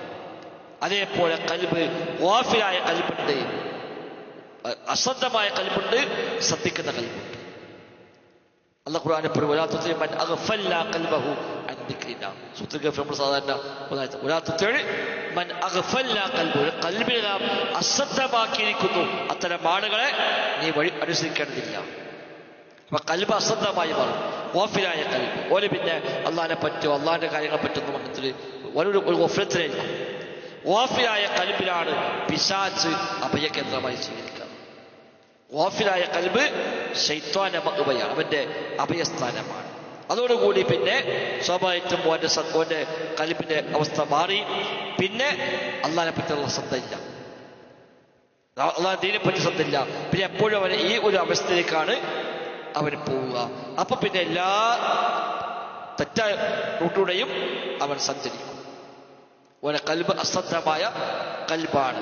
അത്തരം ആളുകൾക്ക് ഇന്ന അബ്ദാനിൽ ഗാഫിലീൻ ഖുബൂറുൻ ലിഖുലൂബിഹിം എന്നാണ്. ഗാഫിലീനായ ആളുകൾ അവരുടെ ശരീരം അവരുടെ കൽബിനെ ഖബറായി മാറും. അവരുടെ കൽബിലുണ്ട് ഏതുപോലെ ഖബർ കൊണ്ട് കുഴിച്ചിട്ട പോലെ അവരുടെ ഖബറാണ് ഈ ശരീരം. ഈ ശരീരത്തിലുള്ള അവരുടെ കൽബുള്ളത് ഖബറിൽ വസിക്കുന്ന പോലെയാകുന്നു എന്നാണ് ഉണ്ടാവുക. അല്ല ഓരോ വാറൊന്നും പ്രത്യേകിച്ച് അനുഭവപ്പെടുകയില്ല. അല്ലാഹു പറഞ്ഞു, ഫലമ്മാ സാഗൂ അസാഗല്ലാഹു ഖുലൂബഹും, അവർ വഴിതെറ്റിയപ്പോൾ റബ്ബ് അവരുടെ കൽബുകളെ തെറ്റിച്ചു കളഞ്ഞു എന്ന് അല്ലാഹു തആല പറയുന്നുണ്ട്. അത് ഖുർആൻ അല്ലാഹു പഠിപ്പിച്ചൊരു കാര്യമാണ്. അതേപോലെ ചാഞ്ചാടുന്ന കൽബുണ്ട്, ഉറച്ചു നിൽക്കുന്ന കൽബുണ്ട്. ചില കൽബ് എന്തായാലും ഓനെ ഇളകൂല, ഉറച്ചോടെ നിൽക്കും.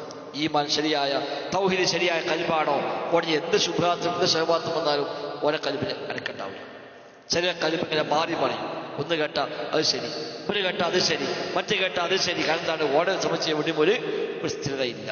അങ്ങനത്തെ കൽബുണ്ടാവും. നബി ഞങ്ങൾ പറഞ്ഞു, മനുഷ്യന്റെ കൽബ് അശദ്ദു ഇൻഖിലാബൻ, അത് ശക്തമായി മാറി മറിയുന്ന അവസ്ഥ കൽബിലുണ്ടാവുന്നതാണ്. ആ കൽബ് മാറി മറിയും. അത് ഉറപ്പിച്ചു നിർത്താൻ വേണ്ടി റബ്ബിനോട് പ്രാർത്ഥിക്കാൻ നമ്മൾ ആവശ്യപ്പെട്ടു. യാ മുഖല്ലിബൽ ഖുലൂബ് സബ്ബിത് ഖൽബി. കണ്ടോ, മുഖല്ലിബൽ ഖുലൂബ്, കൽബുകളെ മാറ്റിമറിക്കുന്നവനെ, സബ്ബിത് ഖൽബി, എന്റെ കൽബിന് സബാത്ത് നൽകണേ, സ്ഥൈര്യം നൽകണേ എന്നാണ്. കൽബിന് ആ പേര് വരാൻ തന്നെ കാരണം ആ സ്വഭാവം കൊണ്ടാണെന്നാണ്. അല്ലാഹു ഖുർആനിൽ പറഞ്ഞു, വഅലമു അന്നല്ലാഹ യഹൂലു ബൈനൽ മർഇ വഖൽബിഹി. അല്ലാഹു തആല മനുഷ്യനും അവന്റെ കൽബിനും ഇടയിൽ മറയിടുമെന്ന് നിങ്ങൾ മനസ്സിലാക്കണേ എന്ന് അല്ലാഹു തആല വിശുദ്ധ ഖുർആനിൽ സൂറത്തുൽ അൻഫാലിൽ പഠിപ്പിക്കുന്നുണ്ട്. 10ാമത്തെയും അവസാനത്തെയും ഖാഇദ, ഖസ്വത്തുൽ ഖൽബി അഅ്ലമു ഉഖൂബതൻ അക്ബറു മുസീബതൻ. ഏറ്റവും വലിയ ശിക്ഷയും ഏറ്റവും വലിയ മുസീബത്തും കൽബ് കടുത്തു പോവുക എന്നതാണ്. അതിനേക്കാളും വലിയ അദാബില്ല, അതിനേക്കാളും വലിയ മുസീബത്തുമില്ല. കാരണം ഈ പറഞ്ഞ പോലെ കൽബാണ് കടുത്തു പോയാൽ പിന്നെ കൊന്നു കരുതലും, പിന്നെ ഒന്നും സ്വീകരിക്കാത്ത, ഹക്കിനെ സ്വീകരിക്കാത്ത അവസ്ഥയ്ക്ക് അവരെ കൽബ് മാറിപ്പോകും. അത് ഏറ്റവും വലിയ ഉഖൂബത്താണ് അവരുടെ കൽബ് കടുക്കുക. മാലിക് ബിൻ ദീനാർ റഹിമഹുല്ലാഹ് പറയുന്നു, മാ ളുരിബ അബ്ദുൻ ബിഉഖൂബത്തിൻ അഅ്ളമ മിൻ ഖസ്വത്തിൽ ഖൽബ്. ഹൃദയത്തിന്റെ കാഠിന്യത്തെക്കാളും വലിയ ശിക്ഷ ഒരു അടിമക്കും ലഭിക്കാനില്ല. ഏറ്റവും വലിയ ശിക്ഷ കൽബ് കടുത്തു പോവുക എന്നുള്ളതാണ്. അത് വലിയ ശ്രദ്ധ നമുക്ക് ആ രംഗത്ത് ഉണ്ടാവേണ്ടതുണ്ട്. പക്ഷെ പല സ്ഥലത്തുമാണ് കൽബ് കടുത്തു പോകുക എന്നുള്ളത്. അതില്ലാതിരിക്കാൻ ശ്രദ്ധിക്കണം. കൽബ് കടുത്തു പോകാൻ ചില കാരണങ്ങളുണ്ട്. കൽബ് കടുക്കാൻ ചില കാരണങ്ങൾപ്പെട്ട ഒന്നാണ് കരാറുകൾ ലംഘിക്കുക. കരാർ ലംഘിച്ചാൽ കൽബ് കടുത്തു പോകുന്നതാണ്, കൽബിനെ കാഠിന്യം കൂടും. വിശുദ്ധ ഖുർആൻ എന്താ പറഞ്ഞു? ഫബിമാ നഖദിഹിം മീസാഖഹും ലഅന്നാഹും വജഅൽനാ ഖുലൂബഹും ഖാസിയ. സൂറത്ത് മാഇദയിൽ 13-ാമത്തെ വചനം. ഫബിമാ നഖദിഹിം മീസാഖഹും, അവർ കരാറുകൾ ലംഘിച്ചതിനാൽ ലഅന്നാഹും, അഹ്ലുൽ കിതാബിനെ പറ്റി പറഞ്ഞ ബനൂ ഇസ്രായേലിനെ പറ്റി അവരെ ശപിച്ചു.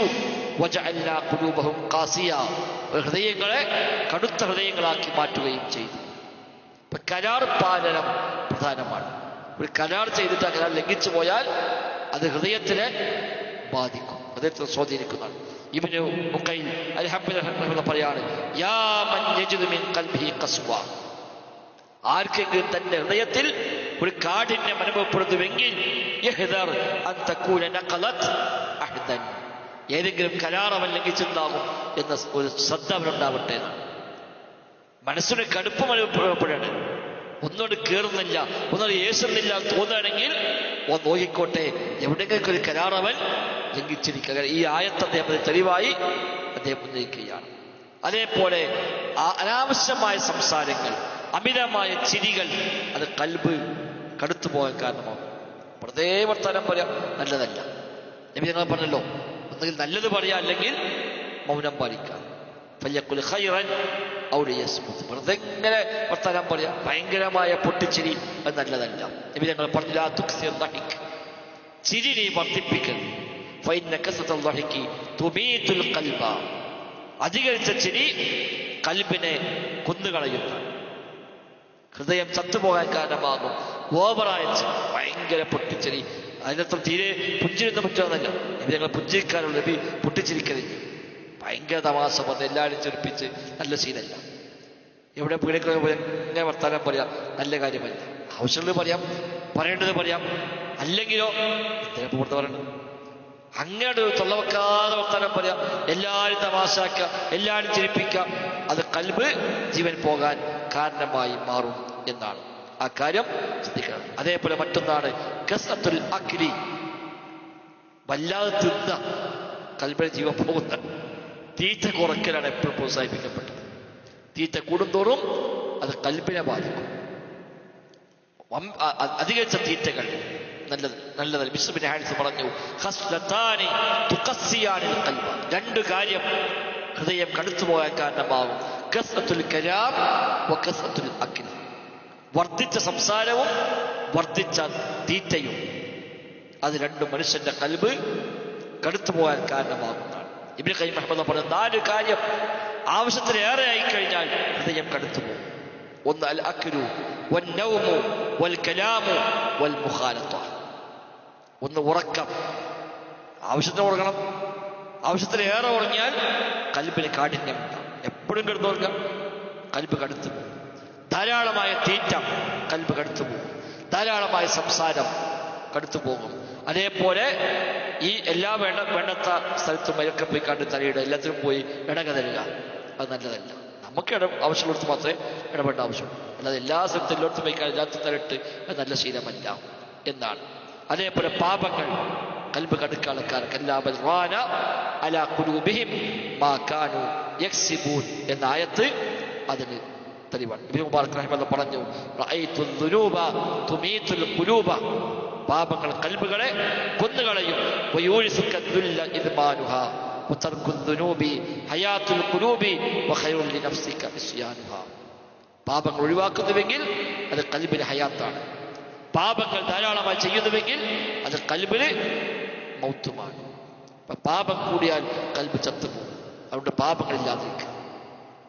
ഇനി കൽബിന് കാഠിന്യം വന്നു കഴിഞ്ഞാൽ അത് ഒഴിവാക്കി കിട്ടാൻ, അത് രക്ഷപ്പെടാനുള്ള വഴികളുണ്ട്. അതിൽപ്പെട്ട ഒന്നാമത്തെ വഴിയാണ് ധാരാളമായി റബ്ബിനെ ഓർക്കുക, ദിക്റുകൾ, അള്ളാഹിനെ പറ്റി ഓർക്കുക, അള്ളാഹിനെ സ്മരിക്കുക. നാവ് കൊണ്ടാവാം, കൽബ് കൊണ്ടാവാം, അതൊക്കെ അതിന്റെ ഭാഗമാണ്. ധാരാളമായി ദിക്റുകൾ വർദ്ധിപ്പിക്കുക. സുബ്ഹാനല്ലാഹ്, അൽഹംദുലില്ലാഹ്, അല്ലാഹു അക്ബർ, ലാ ഇലാഹ ഇല്ലല്ലാഹ്, അസ്തഗ്ഫിറുല്ലാഹ് തുടങ്ങിയ ദിക്റുകൾ ധാരാളമായി വർദ്ധിപ്പിക്കുക. അള്ളാഹിനെ പറ്റിയുള്ള സ്മരണ അത് വർദ്ധിപ്പിക്കുക. ഹസൻ ബസ്രി റഹ്മത്തുള്ളാഹി പറഞ്ഞു, എനിക്ക് ഒരു ഹൃദയ കാഠിന്യം അനുഭവപ്പെടുന്നു. ഹസൻ ബസ്രി താബിഴിയാണ്. 500ഓളം സഹാബിമാരെ കണ്ട ആളാണ് ഹസൻ ബസ്രി. അദ്ദേഹത്തോട് ഒരു പരാതി പറയാണ്, മനസ്സ് വല്ലാതെ കടുത്തു പോയിട്ടുണ്ട്.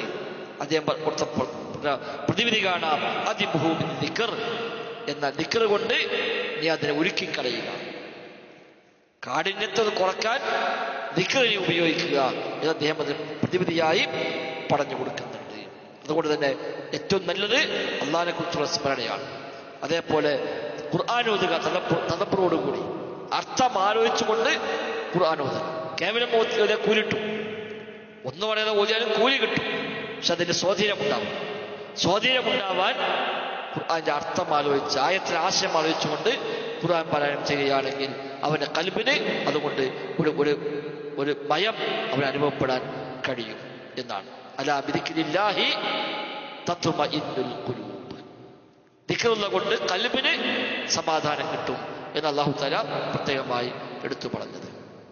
അതുപോലെ അതിൽപ്പെട്ട മറ്റൊന്നാണ് യതീമുകൾ, മിസ്കീന്മാർ, അവർക്ക് നന്മ ചെയ്തു കൊടുക്കുക. അത് കൽബിന് ഒരു ലോലത കിട്ടുക. യതീമിനെ സംരക്ഷിക്കുക, യതീമിന് ഒരു നന്മ ചെയ്തു കൊടുക്കുക, അതൊക്കെ നല്ല കാര്യമായി പഠിപ്പിക്കപ്പെടുന്നുണ്ട്. നബി തങ്ങളോട് ഒരാൾ പരാതി പറഞ്ഞു, നബി ഒരു ഹൃദയകാഠിന്യമുണ്ട്. നബി പറഞ്ഞ പരിഹാരം 2 എണ്ണമാണ്. ഒന്ന്, യതീമിനെ തല നീ തടവുക. യതീമിനെപ്പോഴും ഒരു കാരുണ്യം, സ്നേഹം, വാത്സല്യം കാണിക്കുക. അതേപോലെ മിസ്കീന് ഭക്ഷണം നൽകുക. സാധുക്കളുമായി ഇടപഴകുമ്പോൾ കിബിറ് കുറയും. വലിയ വലിയ മനുഷ്യന്മാരെ ഇടപെടുമ്പോൾ നമ്മളെ കിബിറ് കൂടും. അങ്ങനെയാണ്. വലിയ വണ്ടി കയറിയാൽ നമുക്കേ തോന്നുമല്ലോ, ആവും ഞാനൊരു വലിയ കാര്യപ്പെട്ട ആളാണ്. അത് സ്വാഭാവികമാണ്, മനുഷ്യന്റെ ഒരു പോലെ വേണം. അപ്പം എപ്പോഴും മിസ്കീന്മാരുമായി ഇടപഴകുക, യതീമുമായി ഇടപഴകുക, അതുപോലെ കുറച്ചുകൂടി വിനയം വർദ്ധിക്കുന്നത് കാരണമായി മാറും. അതേപോലെ മറ്റൊരു പരിഹാരമാണ് മരണത്തെ ഓർക്കുക. ദിക്റുൽ മൗത്ത്, മരിക്കുമെന്ന സ്മരണ അതെപ്പോഴും ഇടയ്ക്കിടയ്ക്ക് ഓർമ്മ ഉണ്ടാവുക. എങ്കിൽ എല്ലാ കിബറും അവന്റെ എല്ലാ അങ്ങനത്തെ വേണ്ടത്തെ സ്വഭാവങ്ങളൊക്കെ കണ്ട് ഒഴിവായി അവൻ നന്നായി വരും. അതേപോലെ മറ്റൊന്നാണ് സിയാറത്തുൽ ഖുബൂർ, ഖബറുകൾ സന്ദർശിക്കുക. വെറുതെ ഖബറിൽ പോയതല്ല, ഖബറിൽ പോകുന്നത് മോദാനി കുട്ടി പോകുന്നതല്ല. ഖബറിൽ പോയി നിന്നിട്ട് ഖബറിനെ പറ്റി ചിന്തിക്കാനാണ് പറഞ്ഞത്. ഇതിനെ ഖബർ സന്ദർശിക്കുക. ഫൈൻഹാ തുദക്കിറുക്കുമുൽ ആഖിറ, പരലോകമെന്ന സ്മരണ നിങ്ങൾക്ക് ഉണ്ടാക്കി തരും. അപ്പൊ അത് ഏത് ഖബറിനും പറ്റും. ഇന്ന ഖബറൊന്നുമില്ല, ഉമ്മാന്റെ ഖബർ, വാപ്പാന്റെ ഖബർ, അങ്ങനൊന്നുമില്ല. ഖബർസ്ഥാനിലാണ് പോയിക്കുക. ഉമ്മാന്റെ ഖബറും ആവാം, ഏത് ഖബറും ആവാം. അവിടെ പോയിട്ട് റബ്ബേ എനിക്കും പാടും ഇങ്ങനെ കിടക്കുക. ഇതാണോ എൻ്റെ അവസ്ഥ? അലി ബിൻ അബീ ത്വാലിബ് റളിയല്ലാഹു രാത്രി കാലത്ത് ഖബർസ്ഥാനിൽ പോകുമ്പോൾ അവിടെ പോയിട്ട് അങ്ങനെ നോക്കി വെക്കും. കുറെ കരയും. സ്വന്തത്തോട് പറയും, അലി ഇന്നല്ലെങ്കിൽ നാളെ എൻ്റെയും അവസ്ഥ ഇതാണ് എന്നും പറഞ്ഞ് കരഞ്ഞുകൊണ്ട് തിരിച്ചു പോരുമായിരുന്നു. അതാണ് ശരിയായ ഖബർ സിയാറത്ത്. അവിടെ അങ്ങനെ ചെന്ന് നിന്ന് ഖബറുകളെ നോക്കി നമുക്കും ഇന്നല്ലെങ്കിൽ നാളെ ചെല്ലാനുള്ളത് ഇങ്ങോട്ടാണല്ലോ എന്ന ആ ഓർമ്മ അത് പ്രധാനമാണ്. ഇമാം അഹ്മദിനോട് ചോദിക്കുന്നുണ്ട്, എങ്ങനെയാണ് കൽബൊന്ന് കട്ടി കുറക്കാൻ പറ്റുക? അതേപോലെ പ്രതിവിധി കാണാം, അൽ മഖ്ബറ, ഖബർസ്ഥാനാണ് ഏറ്റവും നല്ല വഴി. അവിടെ ഖബറുകൾ ചെല്ലുക, ഖബർ കാണുക. അത് കാണുമ്പോൾ സ്വാഭാവികമായിട്ടും എൻ്റെ മനസ്സിന് കട്ടി കുറയും എന്നാണ്. ഏതായിരുന്നാലും ആ നിലക്കൊക്കെയുള്ള വഴികൾ സ്വീകരിച്ചു കഴിഞ്ഞാൽ നമ്മുടെ കൽബ് ശുദ്ധമായ ലോലമായ കൽബായി മാറും. ഈ 10 കാര്യങ്ങൾ മനുഷ്യന്റെ കൽബിനെ ശുദ്ധീകരിക്കാൻ, മനുഷ്യന്റെ കൽബിന്റെ അമലുകളെ ശരിയാക്കിയെടുക്കാനുള്ള പ്രതിവിധികളായി ഖുർആൻ പഠിപ്പിച്ച കാര്യങ്ങളാണ്. അത് മനസ്സറിഞ്ഞ് ഉൾക്കൊള്ളാൻ നമ്മളൊക്കെ പരിശ്രമിക്കുക. ഈ വിഷയത്തിൽ ധാരാളം ഗ്രന്ഥങ്ങൾ ചരിത്രത്തിൽ എഴുതപ്പെട്ടു പോയിട്ടുണ്ട്. തുടക്കത്തിൽ പറഞ്ഞത് ഇബ്നു ഖയ്യിം റഹിമഹുല്ലാഹ് വ്യത്യസ്തമായ കിതാബ് എഴുതി, ശേഷം പലരും എഴുതി. ഇന്നും ഒരുപാട് പണ്ഡിതന്മാർ അതൊക്കെ കിതാബുകളും ദർസുകളും എല്ലാം നമുക്ക് ലഭ്യമാണ്. അതൊക്കെ ഉപയോഗപ്പെടുത്തി നമ്മുടെ കൽബിനെ ട്രീറ്റ് ചെയ്യാൻ നമ്മൾ പ്രത്യേകമായി ശ്രദ്ധിക്കും. ചെറിയ നെഞ്ചുവേദന അനുഭവപ്പെട്ടാൽ അപ്പം നമ്മൾ ഓടൂരും. ചെറിയൊരു വേദന എടുത്തേ പത്ത് തോന്നിയാൽ തന്നെ അപ്പം നമ്മളോട് അപ്പോൾ ഓഫീസ് ലീവ് എടുക്കും, എന്തും ഒഴിവാക്കും, പൈസ ഇല്ലെങ്കിൽ ഉണ്ടാക്കും, കടം വാങ്ങും, അങ്ങനെ പോയി അത് അപ്പക്കെപ്പോഴതിന് വേണ്ട ചികിത്സ നമ്മൾ തേടിയിട്ടാണ് പോരുക. അതിനൊക്കെ എത്രയോ ഗൗരവമായി കാണേണ്ടതാണ് മനസ്സിന് ഇത്തരത്തിൽ അസുഖങ്ങളുണ്ടെങ്കിൽ. ഈ മനസ്സിന്റെ രോഗങ്ങൾ അതിൽപ്പെട്ട രോഗമാണ് ഒന്ന് കിബർ, അഹങ്കാരം രോഗമാണ്. അസൂയ, പൊങ്ങച്ചം, വിദ്വേഷം, ഇതൊക്കെ കൽബിന്റെ രോഗങ്ങളാണ്. ഒരാൾക്ക് നന്മ ഉണ്ടാകുമ്പോൾ നമുക്ക് സഹിക്കാൻ പറ്റുന്നില്ല, കൽബിന്റെ രോഗമാണ്. ഞാൻ തരക്കേടില്ലാതെ തോന്നുക, കൽബിന്റെ രോഗമാണ്. എഴുജാബുൽ മർഇ ബിനഫ്സി, സ്വയം തരക്കേടില്ലാതെ തോന്നുക, ഞാനൊക്കെ ഉഷാറാണ്, ഞാനൊക്കെ ഭയങ്കര ഉഷാറാണ് എന്ന് തോന്നുകയാണെങ്കിൽ അത് കൽബിന്റെ അസുഖമാണ്. അഹങ്കാരം ഉണ്ടാകുന്നുവെങ്കിൽ അത് കൽബിന്റെ അസുഖമാണ്. ഇങ്ങനത്തെ രോഗങ്ങളൊക്കെ നമുക്കുണ്ടോ നമുക്കറിയാം, നമുക്കതിനെ മനസ്സിലാകവേ ഉണ്ടെങ്കിൽ അതൊക്കെ നമ്മൾ ഒഴിവാക്കണം. അത് ഒഴിവാക്കണമെങ്കിൽ ഈ പറയപ്പെട്ട കാര്യങ്ങളാണ്. പ്രധാനമായും 5 കാര്യം എന്ന് പറഞ്ഞ 5 കാര്യങ്ങൾ കൽബിന്റെ ചികിത്സയാണ്. ഒന്ന് പറഞ്ഞത് തിലാവത്തുൽ ഖുർആൻ ബിതദബ്ബുരിൽ മഅന, അർത്ഥമോർത്തുകൊണ്ട് ഖുർആൻ പാരായണം ചെയ്യുക. 2 വബത്നിൻ ഖലാ, വയറ് കാലിയാക്കുക, ഭക്ഷണം കുറക്കുക. ഭക്ഷണം എത്ര കുറഞ്ഞോ അത്രയും കൽബ് ശുദ്ധിയാവും. 3 രാത്രി നിസ്കാരം, അത് കൽബിന് ഏറ്റവും വലിയ ശുദ്ധി നൽകുന്ന കാര്യമാണ്. 4 ഏറ്റവും നല്ല മനുഷ്യന്മാരുമായി സഹവസിക്കുക, നല്ല മനുഷ്യന്മാരുമായിട്ട് സഹവസിക്കുക. 5 അത്താഴ സമയങ്ങൾ റബ്ബിലേക്ക് കൂടുതൽ കൂടുതൽ പ്രാർത്ഥന കൊണ്ടവൻ റബ്ബിലേക്ക് കീഴ്പ്പെടുക. അത്താഴ സമയങ്ങൾ, രാത്രി അവസാന സമയം, ആ സമയത്ത് ദുആയിൽ മുഴുകി, ദിക്റിൽ മുഴുകി റബ്ബിലേക്ക് അവന്റെ മനസ്സിനെ അവനെ ബന്ധിപ്പിക്കുക. ഈ 5 കാര്യമുണ്ടെങ്കിൽ കൽബിനെ ട്രീറ്റ് ചെയ്യാൻ ഒരു മനുഷ്യന് കഴിയും. അവരുടെ ഇബാദത്തുകൾ വർദ്ധിപ്പിക്കുക, ഫർളും സുന്നത്തുമായ ഇബാദത്തുകൾ വർദ്ധിപ്പിക്കുക. മോശപ്പെട്ട സ്വഭാവങ്ങളിൽ നിന്ന് മുക്തമാവുക, പരിപൂർണമായി തൗഹീദ് ഉൾക്കൊള്ളുക. എനിക്കൊരു പടപ്പും വേണ്ട, എൻ്റെ റബ്ബ് മതി. ആ റബ്ബിലേക്ക് പൂർണ്ണമായി മനസ്സിലിരിക്കുക. ഹസ്ബി അല്ലാ നാവോട് പറഞ്ഞാൽ പോരാ, അല്ലാ മതിയാവുക. റബ്ബിന്റെ കഥൽ തൃപ്തിപ്പെടുക, റബ്ബിനെ ആക്ഷേപിക്കാൻ പോകാൻ നിൽക്കുക. അള്ളാഹിനെ കലാകഥൽ പഠിക്കുന്ന വിഷയമാണ് കലാകഥൽ പഠിക്കുക. ആ കലാകഥൽ പഠിച്ചാൽ വല്ലാത്തൊരു സമാധാനം അവൻ അനുഭവിക്കാൻ കഴിയും. ഈ നിലക്കൊക്കെ ആയിക്കഴിഞ്ഞാൽ ദുന്യാവിലെ ജീവിതം ധന്യമാകും. അതോടെ ദുന്യാവിൽ നഷ്ടം വരുമോ? ഒന്ന് ഇങ്ങനെയൊക്കെ ആയാൽ അതൊക്കെ നോക്കിയാൽ ദുന്യാവിൽ കുറെ ബുദ്ധിമുട്ടുണ്ടാകുന്നതാണെങ്കിൽ അത് മറ്റൊരു രോഗമാണ്. ഇതൊക്കെ ഉണ്ടായിക്കഴിഞ്ഞാൽ എത്ര പറഞ്ഞ പോലെ അവൻ ദുന്യാവിൽ തന്നെ അവൻ സ്വർഗീയമായ ആനന്ദം അനുഭവിച്ചുകൊണ്ട് ജീവിക്കാൻ പറ്റും. തിരിച്ചു പോകുമ്പോ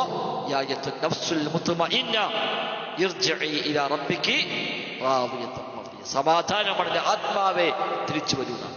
കൽബിൽ തുമനിയത്ത് കിട്ടും, സമാധാനം കിട്ടും. ആ സമാധാനമടഞ്ഞ ആത്മാവുമായി മടങ്ങാൻ കഴിഞ്ഞാൽ ഫദ്ഖുലി ഫീ ഇബാദി വദ്ഖുലി ജന്നത്തി. അല്ലാഹു സുബ്ഹാനഹു വ തആല നമുക്കെല്ലാം അതിനുള്ള തൗഫീഖ് നൽകി അനുഗ്രഹിക്കുമാറാവട്ടെ.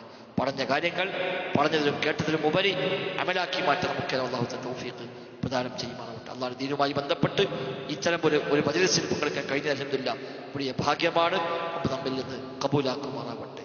ഇത്ര വലിയ സദസ്സുകൾ, അതിനൊക്കെ ഒരു നേട്ട മഹത്വം പരലോകത്തെത്തുമ്പോഴാണ് മനസ്സിലാവുക. ഇബ്നു തൈമിയ്യ റഹ്മത്തുള്ളാഹിയുടെ ക്ലാസ്സിൽ സ്ഥിരമായി പങ്കെടുക്കുന്ന ഒരു സാധാരണക്കാരൻ്റെ ക്ലാസ്സൊക്കെ അധികം വിദ്യാർത്ഥികൾക്ക് വേണ്ടിയുള്ള ഇൽമിയായ കിതാബിയായ ക്ലാസ്സുകളാണ്.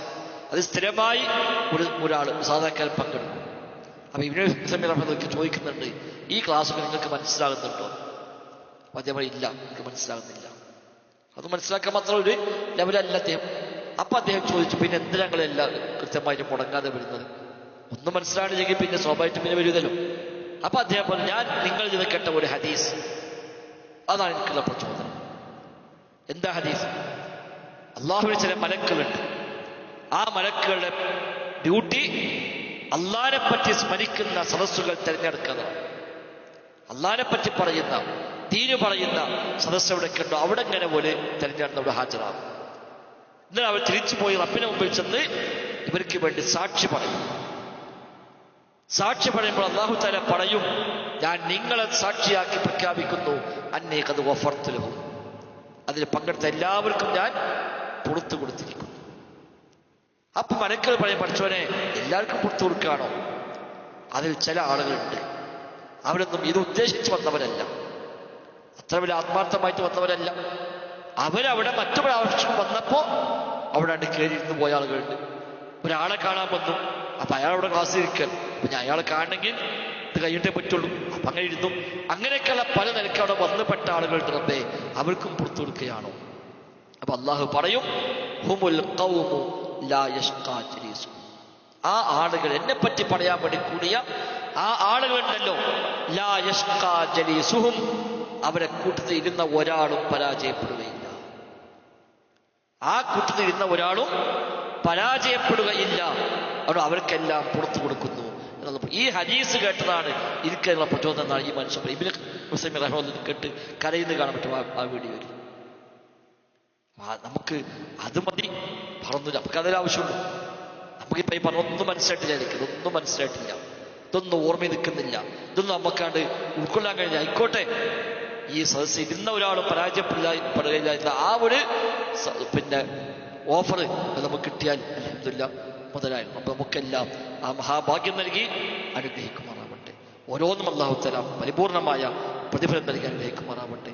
ഇത്തരം ഇൽമിയായ മജ്‌ലിസുകൾ ഇടയ്ക്കൊക്കെ ഇൻഷാ അല്ലാഹ് നമുക്ക് പള്ളിയിൽ സംഘടിപ്പിക്കണം. അത് ആരാണോ കിട്ടുവാനോട് ഏൽപ്പിക്കാൻ എനിക്ക് പറ്റുമ്പോൾ ഞാൻ വരാം, അല്ലാത്തവരെ ഏൽപ്പിക്കാം. ആരാനും വേണ്ടില്ല, നമ്മൾ ഇടയ്ക്കിടയ്ക്ക് ഇങ്ങനത്തെ വ്യത്യസ്തമായ വിഷയങ്ങൾ വെച്ചുകൊണ്ടുള്ള സദസ്സുകൾ സംഘടിപ്പിക്കുക. എല്ലാം റബ്ബ് നമ്മിൽ ഖബൂലാക്കുമാറാവട്ടെ. ബറക്കല്ലാഹു ഫീനാ ജമീഅ. സുബ്ഹാനക്കല്ലാഹുമ്മ ബിഹംദിക് അശ്ഹദു അൻ ലാ ഇലാഹ ഇല്ലാ അൻത അസ്തഗ്ഫിറുക വഅതൂബു ഇലൈക്. അസ്സലാമു അലൈക്കും വറഹ്മത്തുള്ളാഹി വബറകാതുഹു. നമ്മൾ 2 ആഴ്ച മുമ്പ് പറമ്പിപ്പുഴ പള്ളിയിൽ ഒരു ദർസ് വെച്ചിരുന്നു. സുലുസലാസ പങ്കെടുത്തില്ല. ഈ 2ാമത്തെ ദർസ് അടുത്ത വെള്ളിയാഴ്ച. നാളെയൊക്കെ വെച്ചിരുന്നത് നാളെ വിസ്ഡം ഡേയുടെ ദിവസമായതുകൊണ്ട് തൽക്കാലം മാറ്റി.